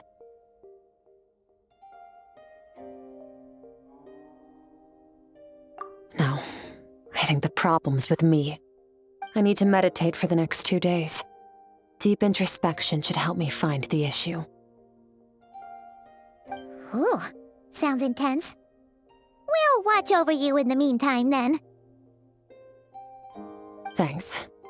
See you in 2 days.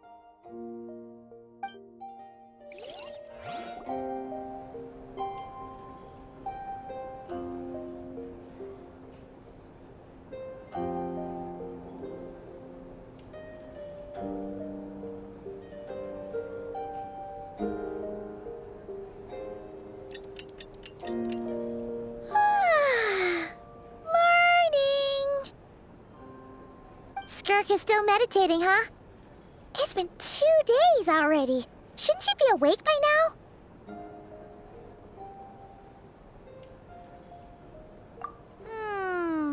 Paimon can't think of anything we can do to help. Oh, wait! Breakfast! That's it! Paimon will go get breakfast! Skirk is gonna be starving when she wakes up. Be right back.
That's right. This is Skirk's inner world. Think of it as the threshold between the soul and dreams. This isn't your first time here, but what you remember is probably a space covered in darkness. I only managed to illuminate a small portion for you back then. Actually, it's my first time talking to someone like this. I only managed to break free and bring you here because the injury weakened her power. I guess that's why I can speak again, too.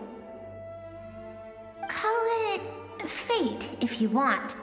I think that's the word they use in this world for lucky coincidences like this, right?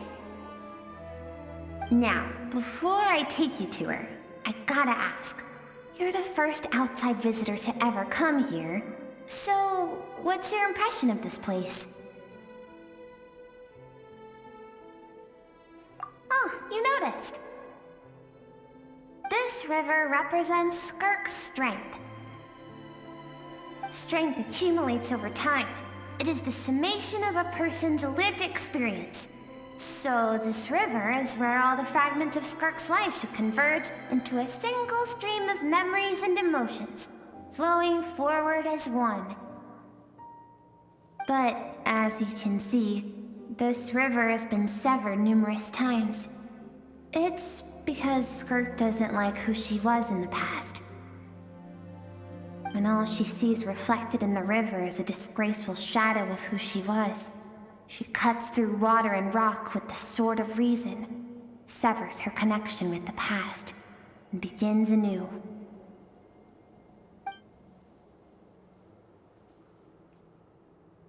You must learn to shut out all the pointless emotion. Crush the self that makes you weak, and become master over your physical form. This isn't my first taste of failure or losing power.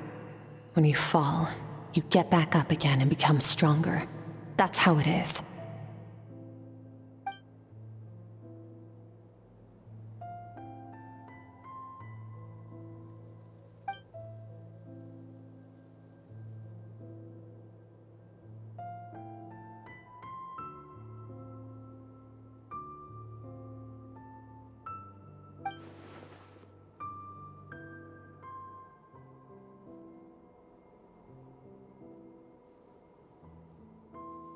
The answer to one mystery invites another question, I see. Let's follow the river upstream. There among the cliffs, among the memories etched into her heart, lies the truth of it all. Soon, you'll understand everything.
I've always thought that, even when falling leaves don't come from the same tree, they can still form bonds of kinship when they meet.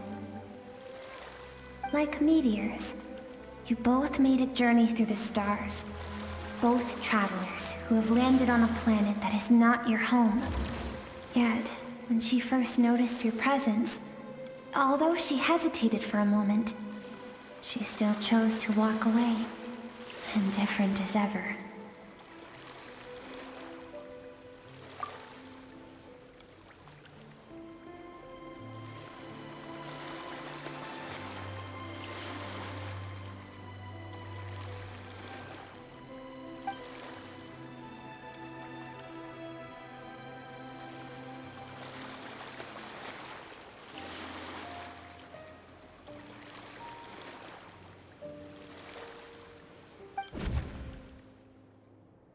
Seems like you've answered your own question. Skirk sees herself as a trespasser in this world. She's made a conscious choice to avoid altering its path. But the reason for that decision stems from events much earlier on in her life. Let's keep going. It's still a long way to the source of the river.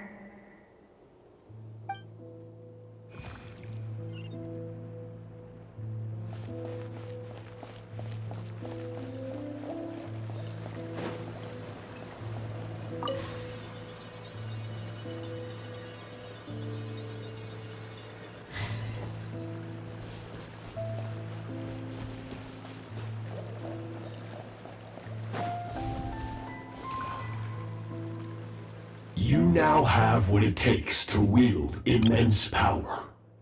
From this day forth, I shall teach you no more. No one can become a worthy warrior through imitation alone. I have given you fangs and claws. Now, you must learn to hunt. You wish me to travel the world beyond on my own, Master? Indeed. Make new friends. Embark on your own journey. And piece together a new future from the shattered remnants of your past. We will still have contact through the abyss. But know this. One day, I will take the life you worked so hard to rebuild and reduce it to ashes. just like the fire that haunts your mind. Why would you do that? I have told you before, fear is the catalyst for human evolution. You have tasted loss. You have known fear so deep it can be felt in the bones. But as living beings, we all have an instinct to detach from that which harms us. And thus pain dampens over time, and the acrid taste of fear becomes but a distant memory. Yet now, I have bestowed upon you the gift of fear eternal. It will drown you in the nightmare of your childhood, or it shall drive you to defeat me, whatever the cost.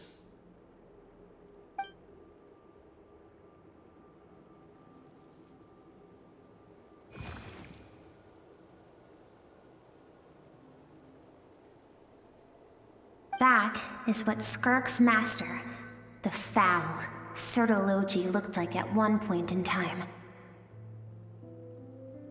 Of course, as a higher being, physical form is a triviality to him. He could appear as a beast, a human, or even a monster that defies description. The form you see him in here, clad in abyssal armor, is the one he usually wears when traveling through the stars.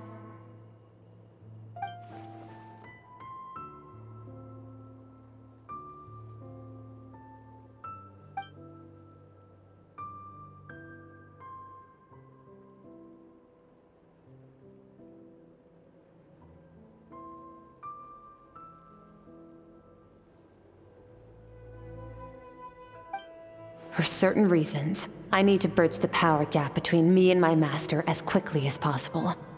But first, I need to understand the source of his strength. To do that, I need to follow in his footsteps, walk the path he once walked, and somewhere along the way, I'll find out how to defeat him. That is my sole focus and purpose.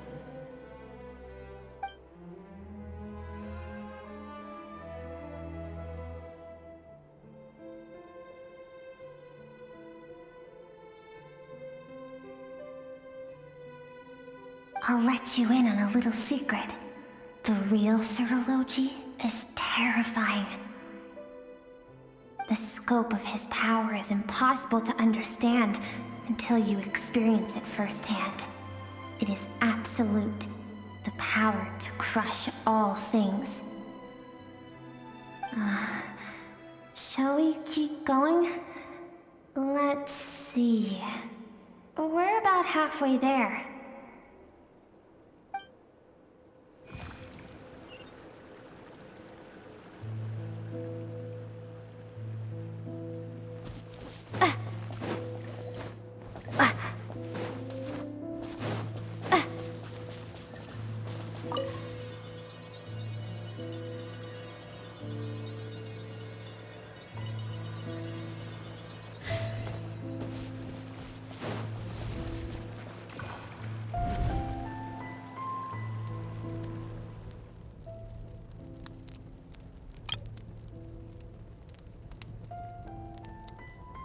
We've made it quite a ways already. This is Skirk, when she first began training under Sertology. I have set your broken wrist. Tomorrow, you're to train twice as hard. No tears this time. Good. Attempting to garner sympathy through tears is a habit of the weak. A pitiful, useless ploy. Can I ask a question, Master? Why did you save me? I keep thinking, maybe it would be better if I had died. I wouldn't be haunted by that fire all the time. I wouldn't have to go on like this. I saved you because I have a plan for you. It has been too long since I fought a battle that demanded my full strength, and I hunger for it. Every so-called genius and prodigy I have faced has crumbled like sand underfoot. Before me, even fate bends the knee. So, I will teach you everything I know, train you by whatever means necessary, in the hope that one day, you might surprise me. But I don't want to draw my sword against you, Master. What you want matters little. Among the boundless sea of stars, the cries of the weak are but faint murmurs that disappear into the void. You of all people know that well. Yes, Master. From that day forward, all she knew was grueling training, emptiness, and fatigue. After some time, her talent bloomed, and she gained control over her emotions, like her master. How should I put it? It was not that human emotion disappeared from her heart, but that reason came to dictate all she was allowed to feel. I suppose it was at this point that she became the skirk you know today.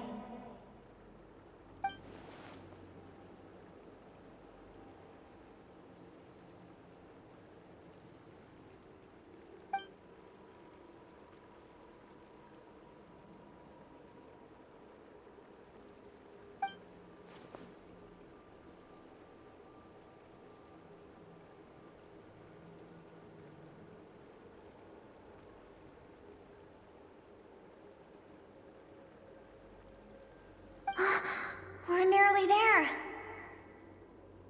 I almost don't want to reach the end. Well, shall we? This is the final stretch.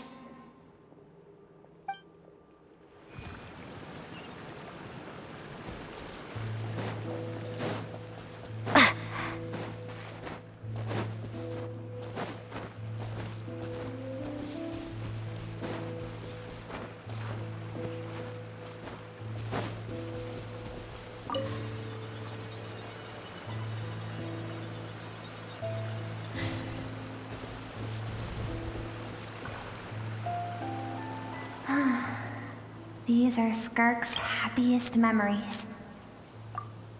What a simple and carefree time it was. Wisps of clouds dotted the sky. The sun bathed everything in golden light.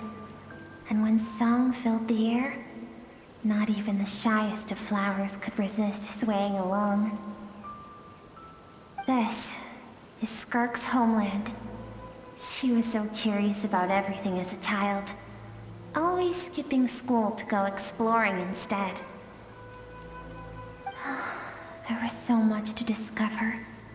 The treasures at the bottom of the sea, the secrets beyond the stars, and that merchant ship packed with adults wearing those strange clothes. Yes, the ship. That was the beginning of the end. It was a spaceship. When it arrived, the people that disembarked wore smiles on their faces and spoke of friendship. They claimed to be merchants from a neighboring planet, looking to establish trade.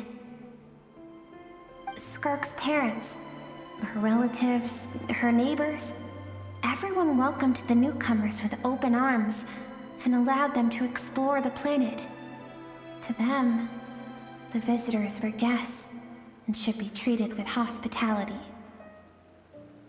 No one had any idea of what was to come.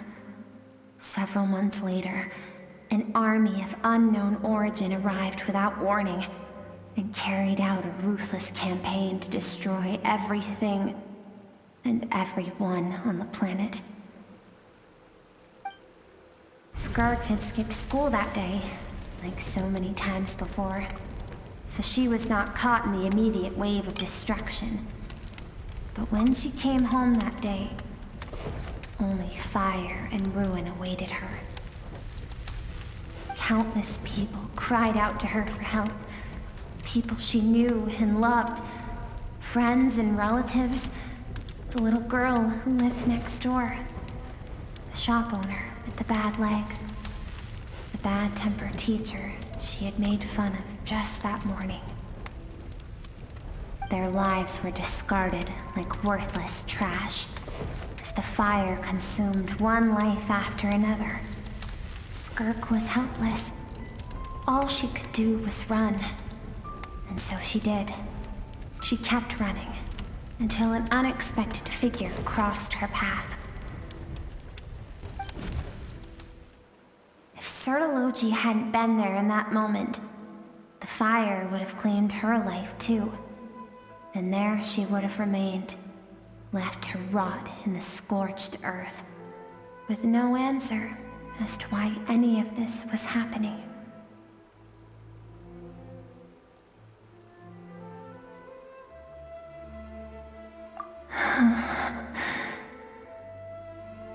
Because she and her people were seen as a threat. As the initial merchant ship explored the planet, they discovered that it hadn't always had the condition to support life. Yet there was evidence of human activity, even during the periods of extreme heat or cold in the past. Further research revealed that, over time, the people of this planet had evolved the ability to adapt to any type of environment or energy source. For that reason, the outsiders viewed them as a potential threat and decided to eliminate them before the threat could rear its head. And so, the army was called, and the so-called danger was wiped from the face of the planet.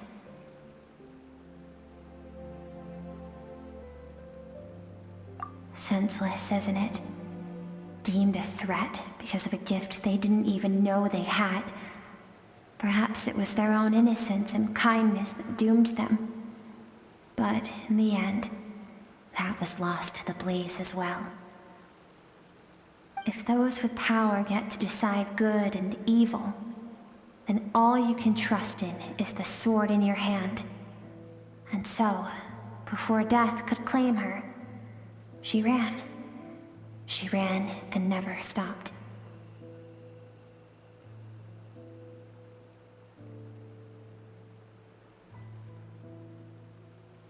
No one wants to relive their most painful moments. Well, that brings us to the end of the story. This is as far as we can go. Skirk is waiting over there. For both of us. Let's go to her. It's time to fulfill my purpose. And my greatest wish over all these years.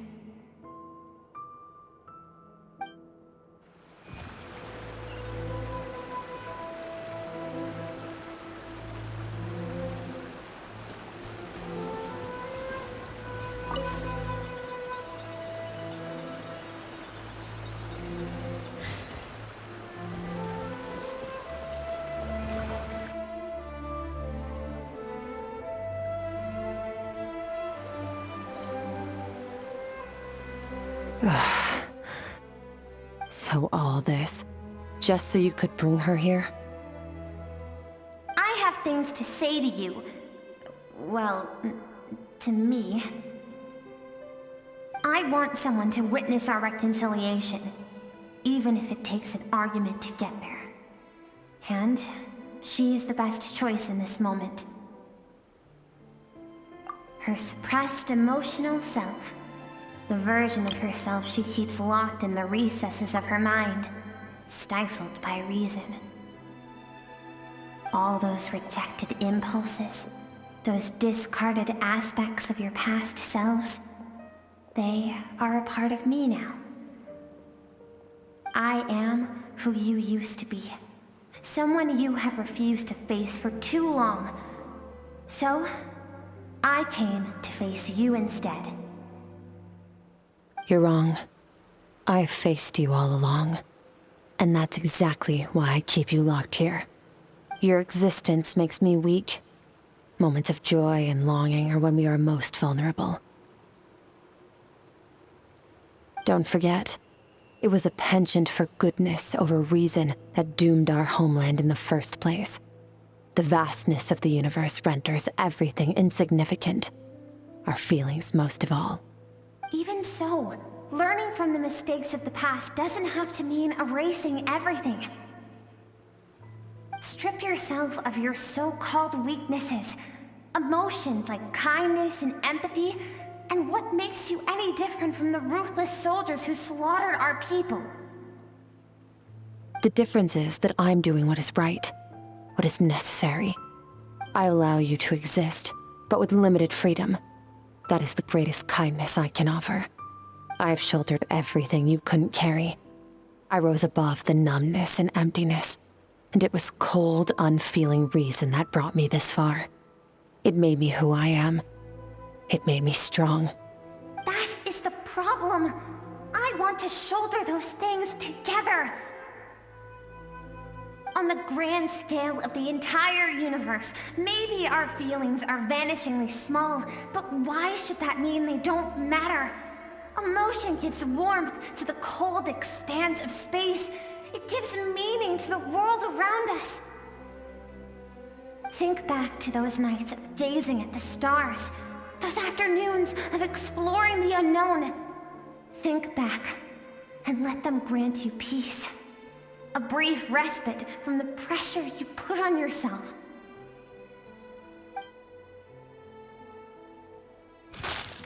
That isn't what we need. It's exactly what we need. Aren't you curious about why recovering your strength has taken longer than normal this time? Finally, you get to the important part. That is the only answer I came here to find. Then look around. Look at your inner world. You cast aside your dreams and curiosity, and in doing so, you lost your original motivation. You severed all connection to who you used to be, so you can no longer draw strength from your past. Now, the only things driving you forward are fear and survivor's guilt. But these cannot take you far enough. And so, this river, the source of your strength, grows more polluted by the day. And you think that means I should seek help from a weak little thing like you?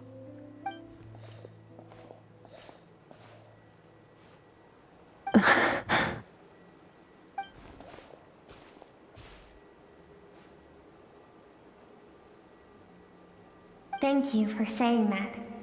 I knew bringing you here would be the right choice. To be honest, I'm not here to argue with you. This isn't about who's right or wrong. And in fact, I agree that in order to make it through the wake of that tragedy, we had to distance ourselves from the pain through reason over emotion. But what is right at one point in time isn't always right forever.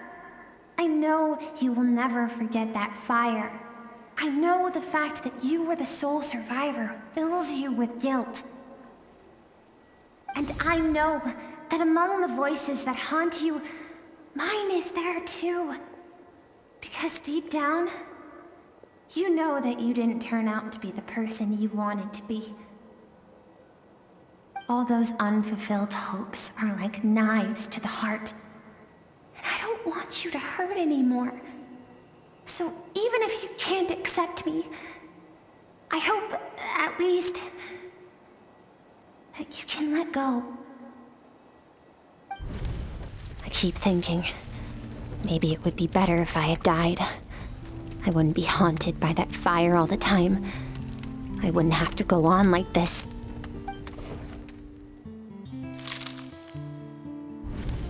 Your dad and I, we're not afraid to stare death in the face, but we need you to survive.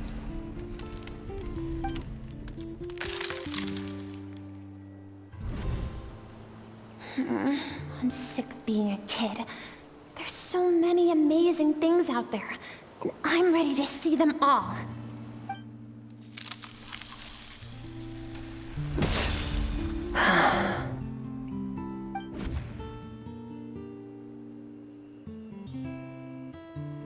I remember. There was a song Mom and Dad always sang when we went out to fetch water. Dancing water. The sand along your path is begging for your song and movement. Will you carry this burden with you on your journey? I am not the dancing water, and you are not the burdensome sand. But if this is your wish, then I will carry you with me until the end. Thank you. I should be thanking you.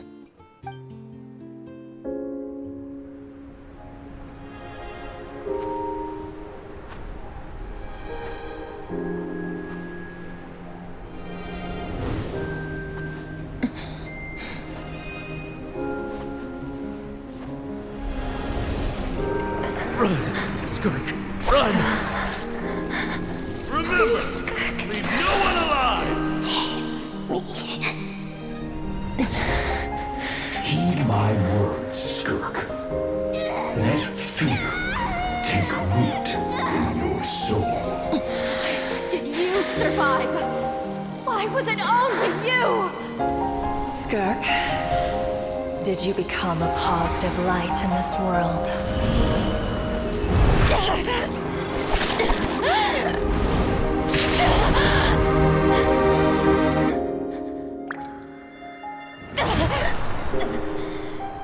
Hey, this doesn't have to be the end.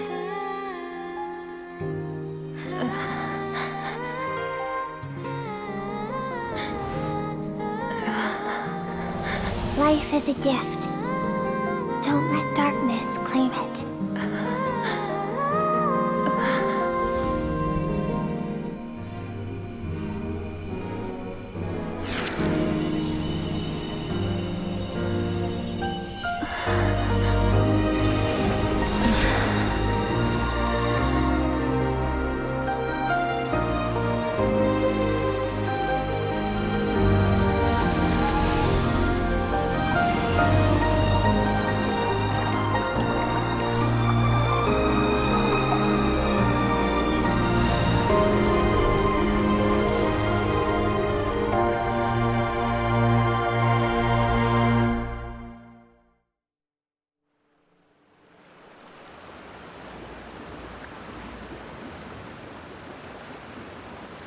So, you saw my memories then. I once asked my master if survival of the strongest was the law of the universe. He said no. But in a world without order, those with no moral boundaries tend to be the ones who survive.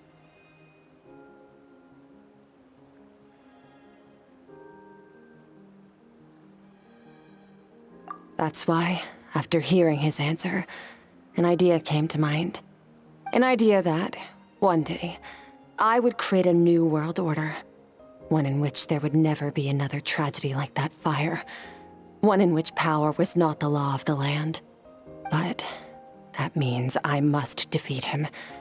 Because my master, Sirologi, is, at the core, a defier of all rules and order. Yes, and not just because of the gap in our abilities, but also because I have no reason to see him as an enemy. Although his decision to train me was not made out of kindness, he did everything a master should. He saved my life, taught me the sword and the principles of strength, and for that, I respect him. I know. And it's not something I want. But Master never goes back on his word. I have to treat everything he says as a promise. He's no longer into that, but he sends me messages through the abyss every now and then. Most of them are simple greetings, or an answer to one of my questions. Every time I hear from him, my heart skips a beat. And I wonder if this is the moment where he'll finally appear before me and tear down everything I've built to pieces. Maybe that means I do live in eternal fear, just like he said. Yes, I respect him, but I'm also afraid of him. And for that reason, the pursuit of strength consumes every moment of my life. I don't know what Master has planned, but I have to be ready.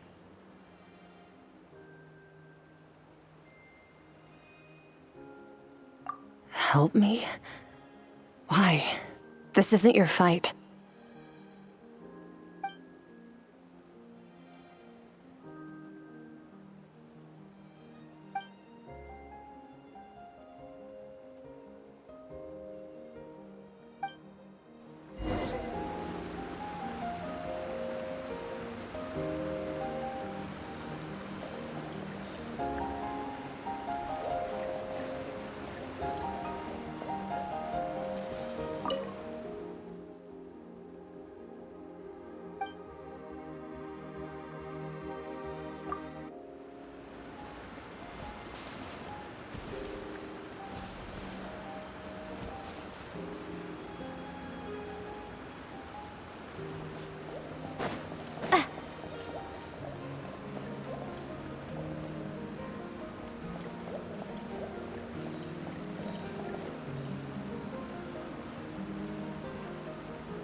Oh, you're finally awake!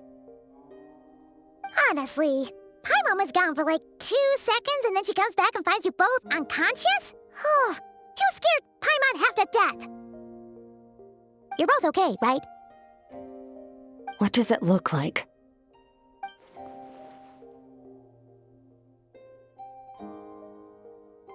Only water from the source can cleanse the rot and filth that flows from the past into the future. I taught you to incorporate the experiences from your journey into how you fight. I suppose what happened today will become an inseparable part of who I am. Okay, so Paimon feels like she's missing some important context. But whatever. Paimon brought back tons of delicious snacks! Let's dig in!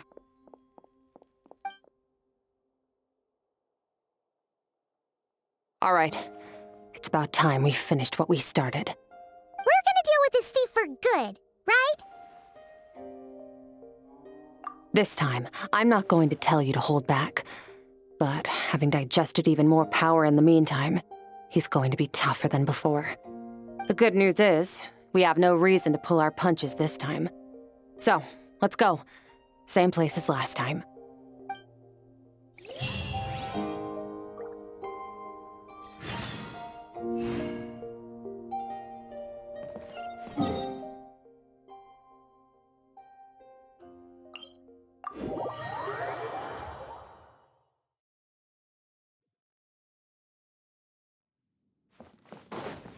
Merciless.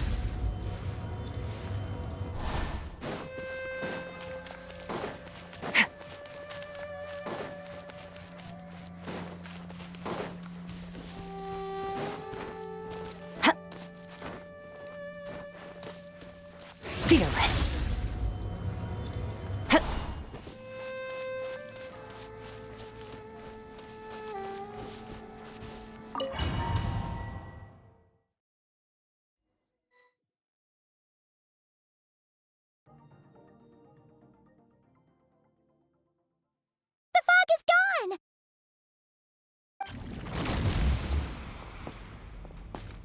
Wait, isn't that the form the all-devouring narwhal changed into?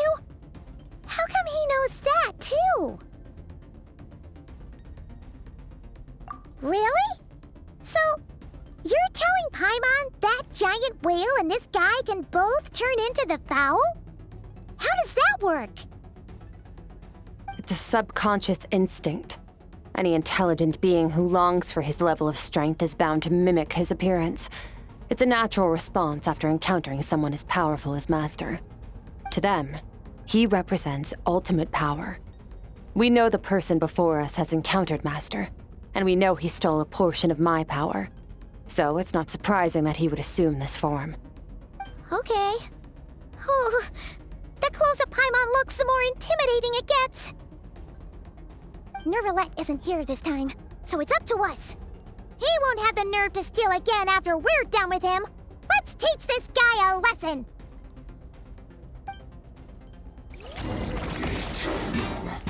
Infinite, everlasting. Wipe out! Go!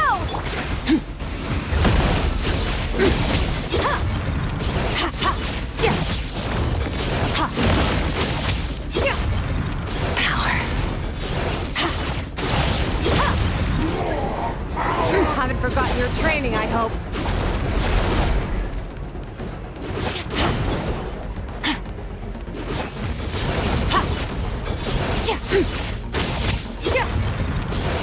Mine to wield. Go!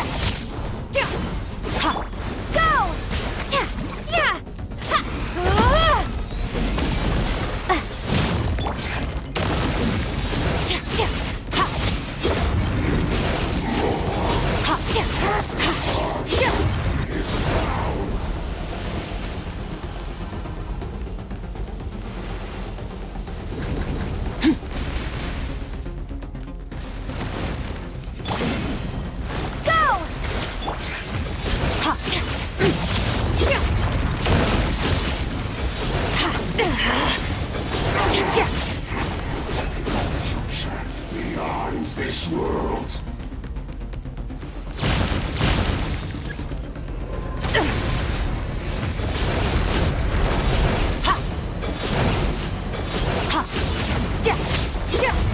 Mine to wield. Bombs away!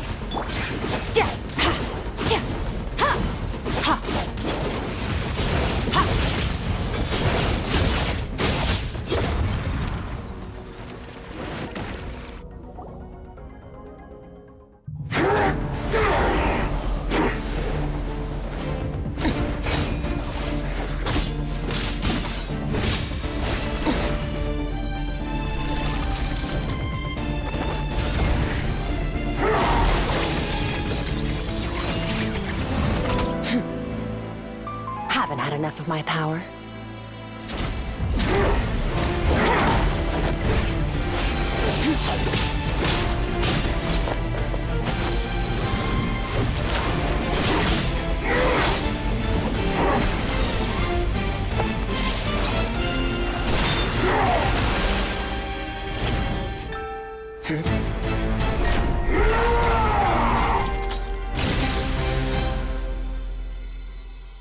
Well then, let's see how much more of this power you can handle.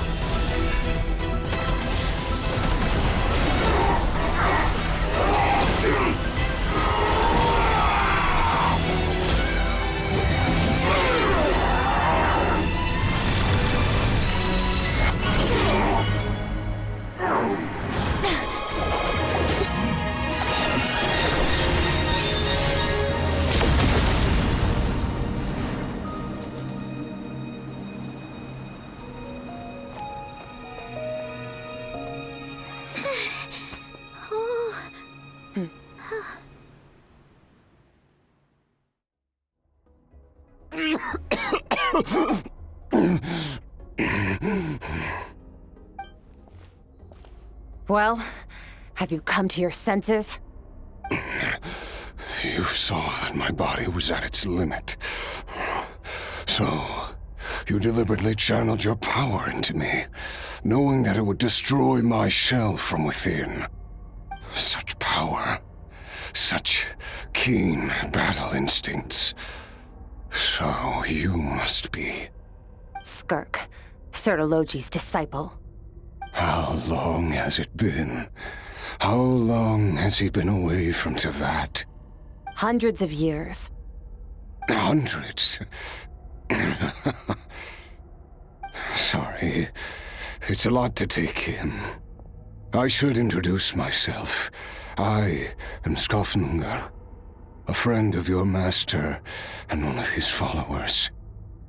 This is the first time I've heard your name, Skirk.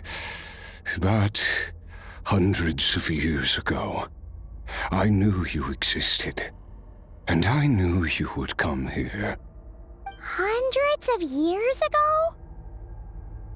Sounds like you and Master have quite the history. Care to tell us about it?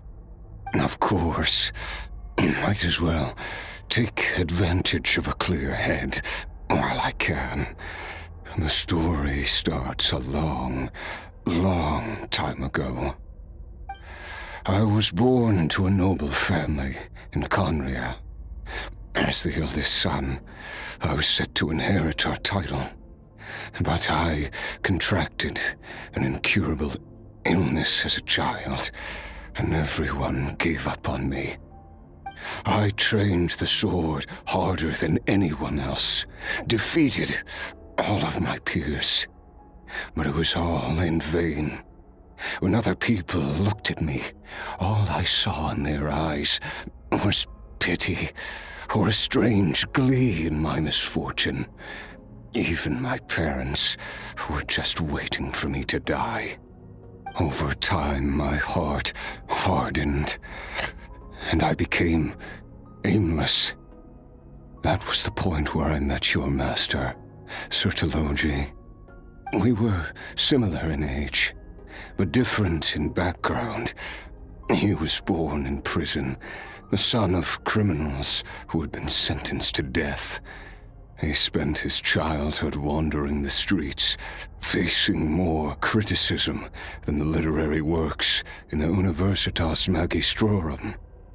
Yet, he always wore a smile on his face, as if kindness and malice were one and the same, and he could not see the difference.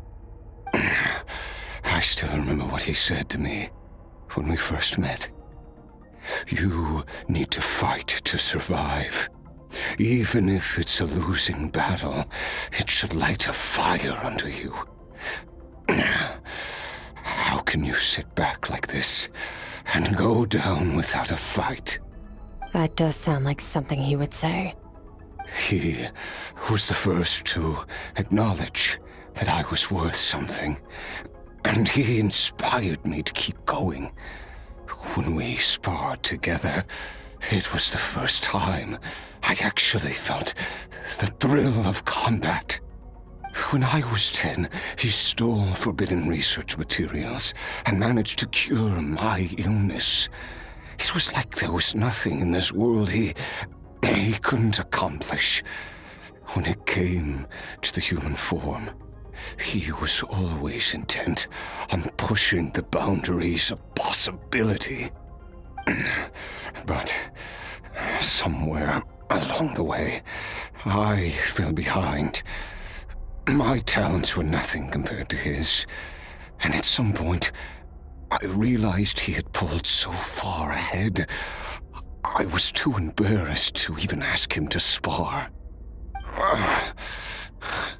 After his grand endeavor was successful, he sought me out and said to me, "This planet no longer holds anything of interest to me, so I'm leaving. But first, I have an offer. I can use a power I have just refined to break the curse of immortality for you.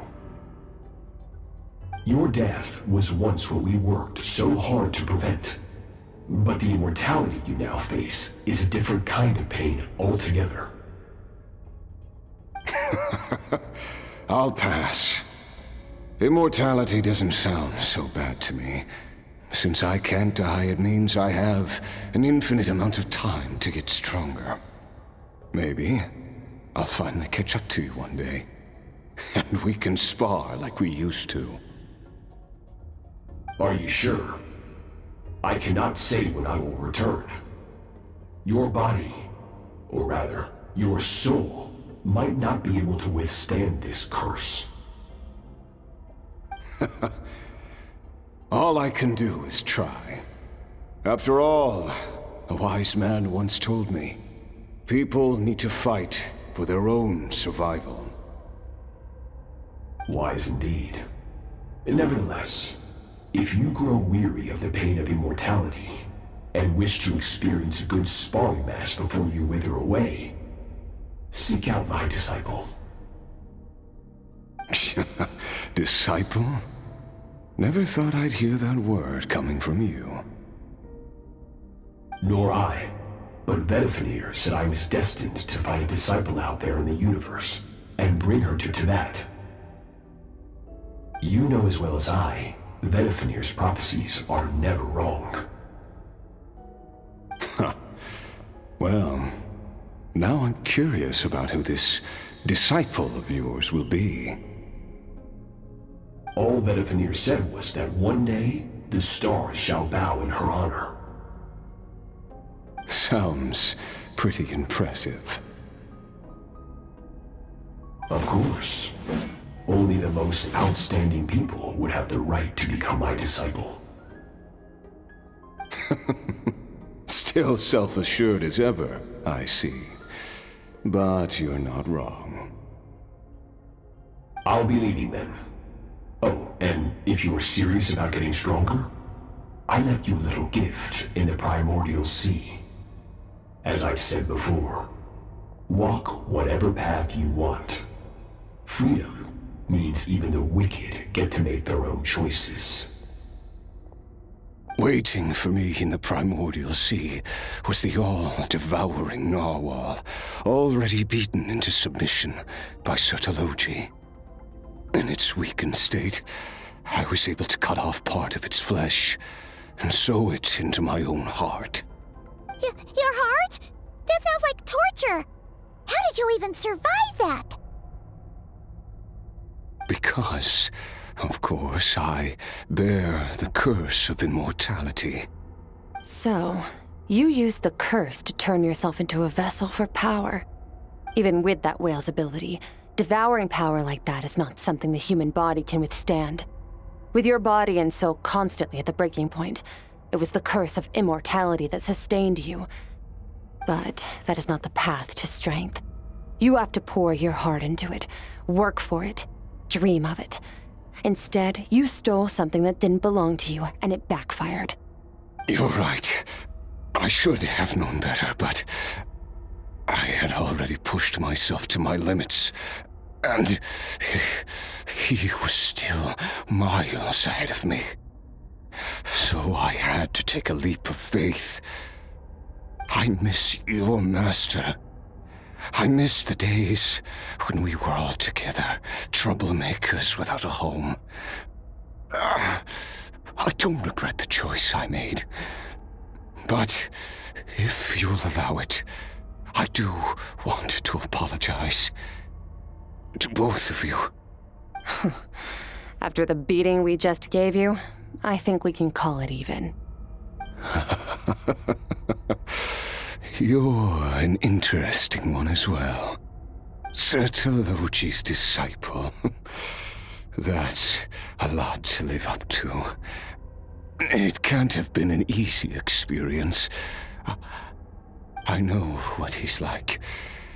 He rules with an iron fist, using despair and fear to force you to catch up to him, all the while standing ever out of reach. We're like mountain climbers in the dark, never knowing how much higher we have to climb, or when we will see the sun again. True. But I made up my mind long ago. No matter how dark it gets, I will not give in to despair. I will overcome it. Besides, after hearing your story, I suspect what Master really wants is not a battle that demands his full strength, but rather a defeat without regrets. Oh? Since you're his friend, you must have some things in common. The first time we came here, when you stabbed me through the fog and stole my power, I felt no emotion coming from that spike. But when you had to devote all your strength fighting me just now, I could feel joy and passion emanating from your blade. It was the joy of a researcher discovering the truth of the world, the joy of an artist uncovering a temple of wonders. Interesting. I'm certain I didn't express those emotions outright. Yet you were able to read them from my blade, like a glimpse into my inner world. You're right. That battle brought me an unbridled sense of joy, and my defeat brings me no regret whatsoever. Exactly. I think Master also craves a battle like that. One where his opponent forces him to use all his strength, unlock the extent of his potential, and transcend his own limits. A battle to end all battles. After which, all can come to an end, including, perhaps, his life. For that very reason, good and evil are meaningless to him. He has one purpose, one goal: to complete himself. It's one of the secrets to his strength. Perhaps you're right. Perhaps that is his goal. What a battle that would be. Oh, to witness such a...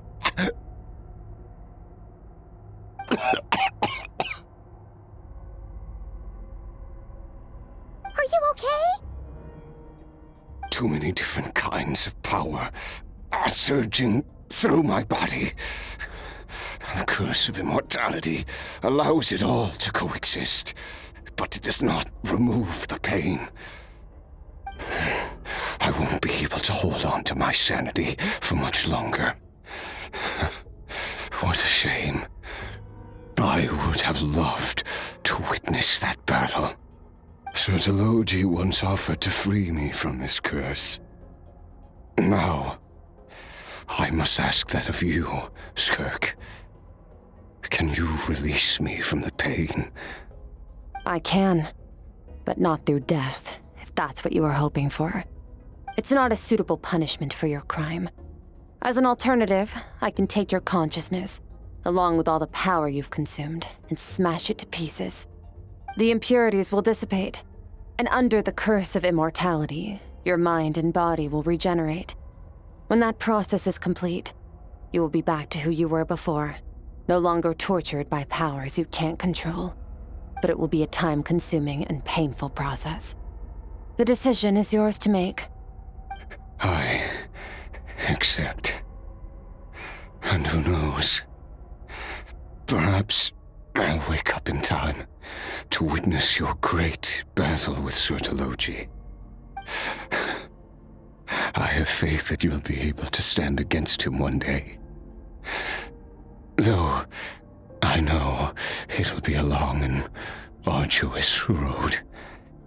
If we are climbers in the dark, it appears the dawn has finally broken for me. But your ascent continues. At least, it looks like you are not alone on your journey. I will reach the top of this mountain, no matter what it takes. And you, Skofnunger, will be my witness at the end of all things. Whew, that's finally over. Let's get out of here. Huh! At least we don't have to make a mad dash for the exit like last time.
been a few days, but it feels like forever. Once again, we've proved there's nothing we can't overcome. We're just that awesome. Wow, you sound even more confident than usual. Guess you really have become stronger. Today sure went by fast. It's night already. Oh wait, that reminds Paimon. The stars you mentioned, the ones that died out, are they back now? Yes. The power Skafnungur stole has been returned. So, the stars have regained their light. Great! Huh, it's crazy that you even noticed their light was gone. There are so many stars in the sky. If a few disappeared, Paimon definitely wouldn't be able to tell. I suppose it's because I have gazed upon this sky for centuries. The false stars, hanging in the meticulously planned sky, glittering with rotten light. It's not real. And yet, it is for that very reason that I can look upon it and enjoy the momentary peace it brings. Even the most beautiful of bubbles has to burst. We will return to the real universe one day, whether of our own volition or not. Time marches ever forward. Even the innocent and naive will taste life's bitterness.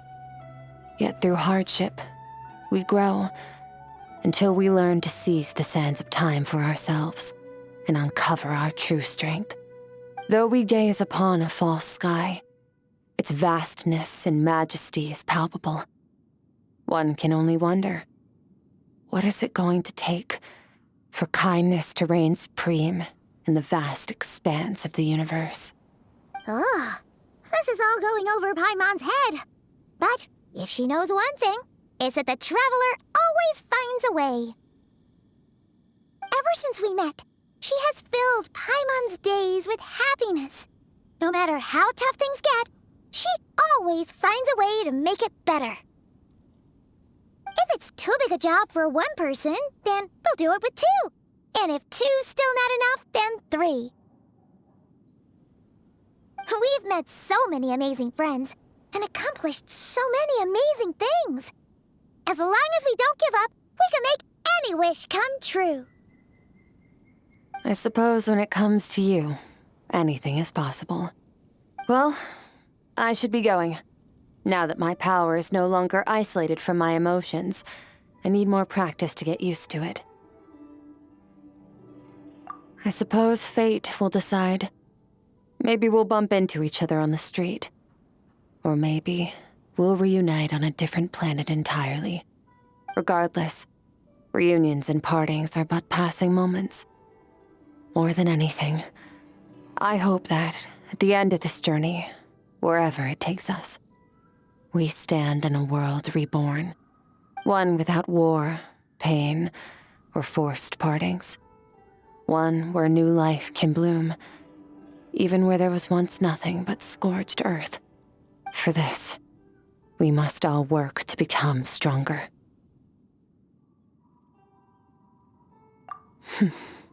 If that's what you want to call me, I won't object. Goodbye. Bye!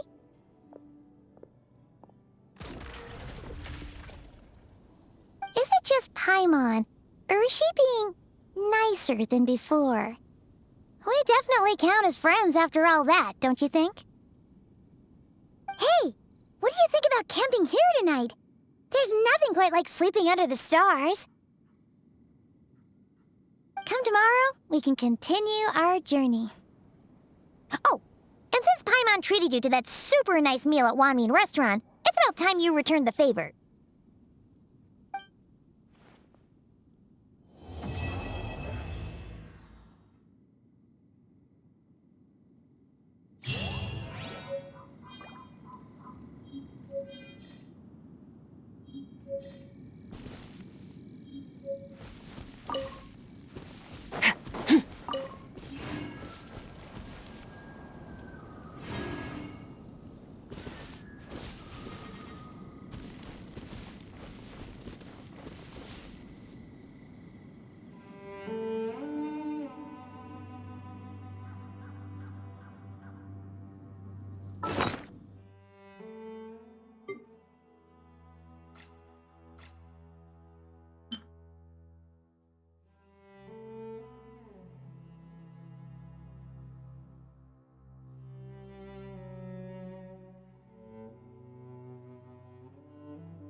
Ad Astra.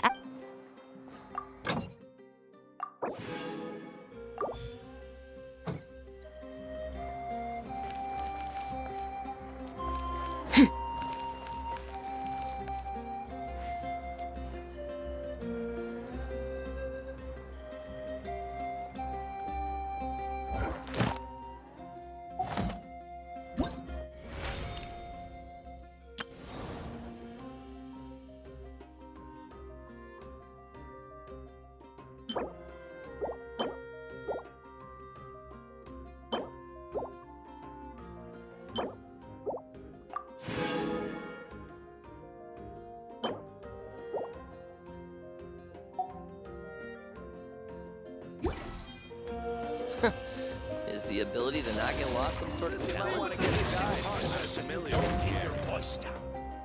What a place. The world is full of surprises. Best I'm heading see you over in the west. Don't you come with you here. All things come to an end, even time itself.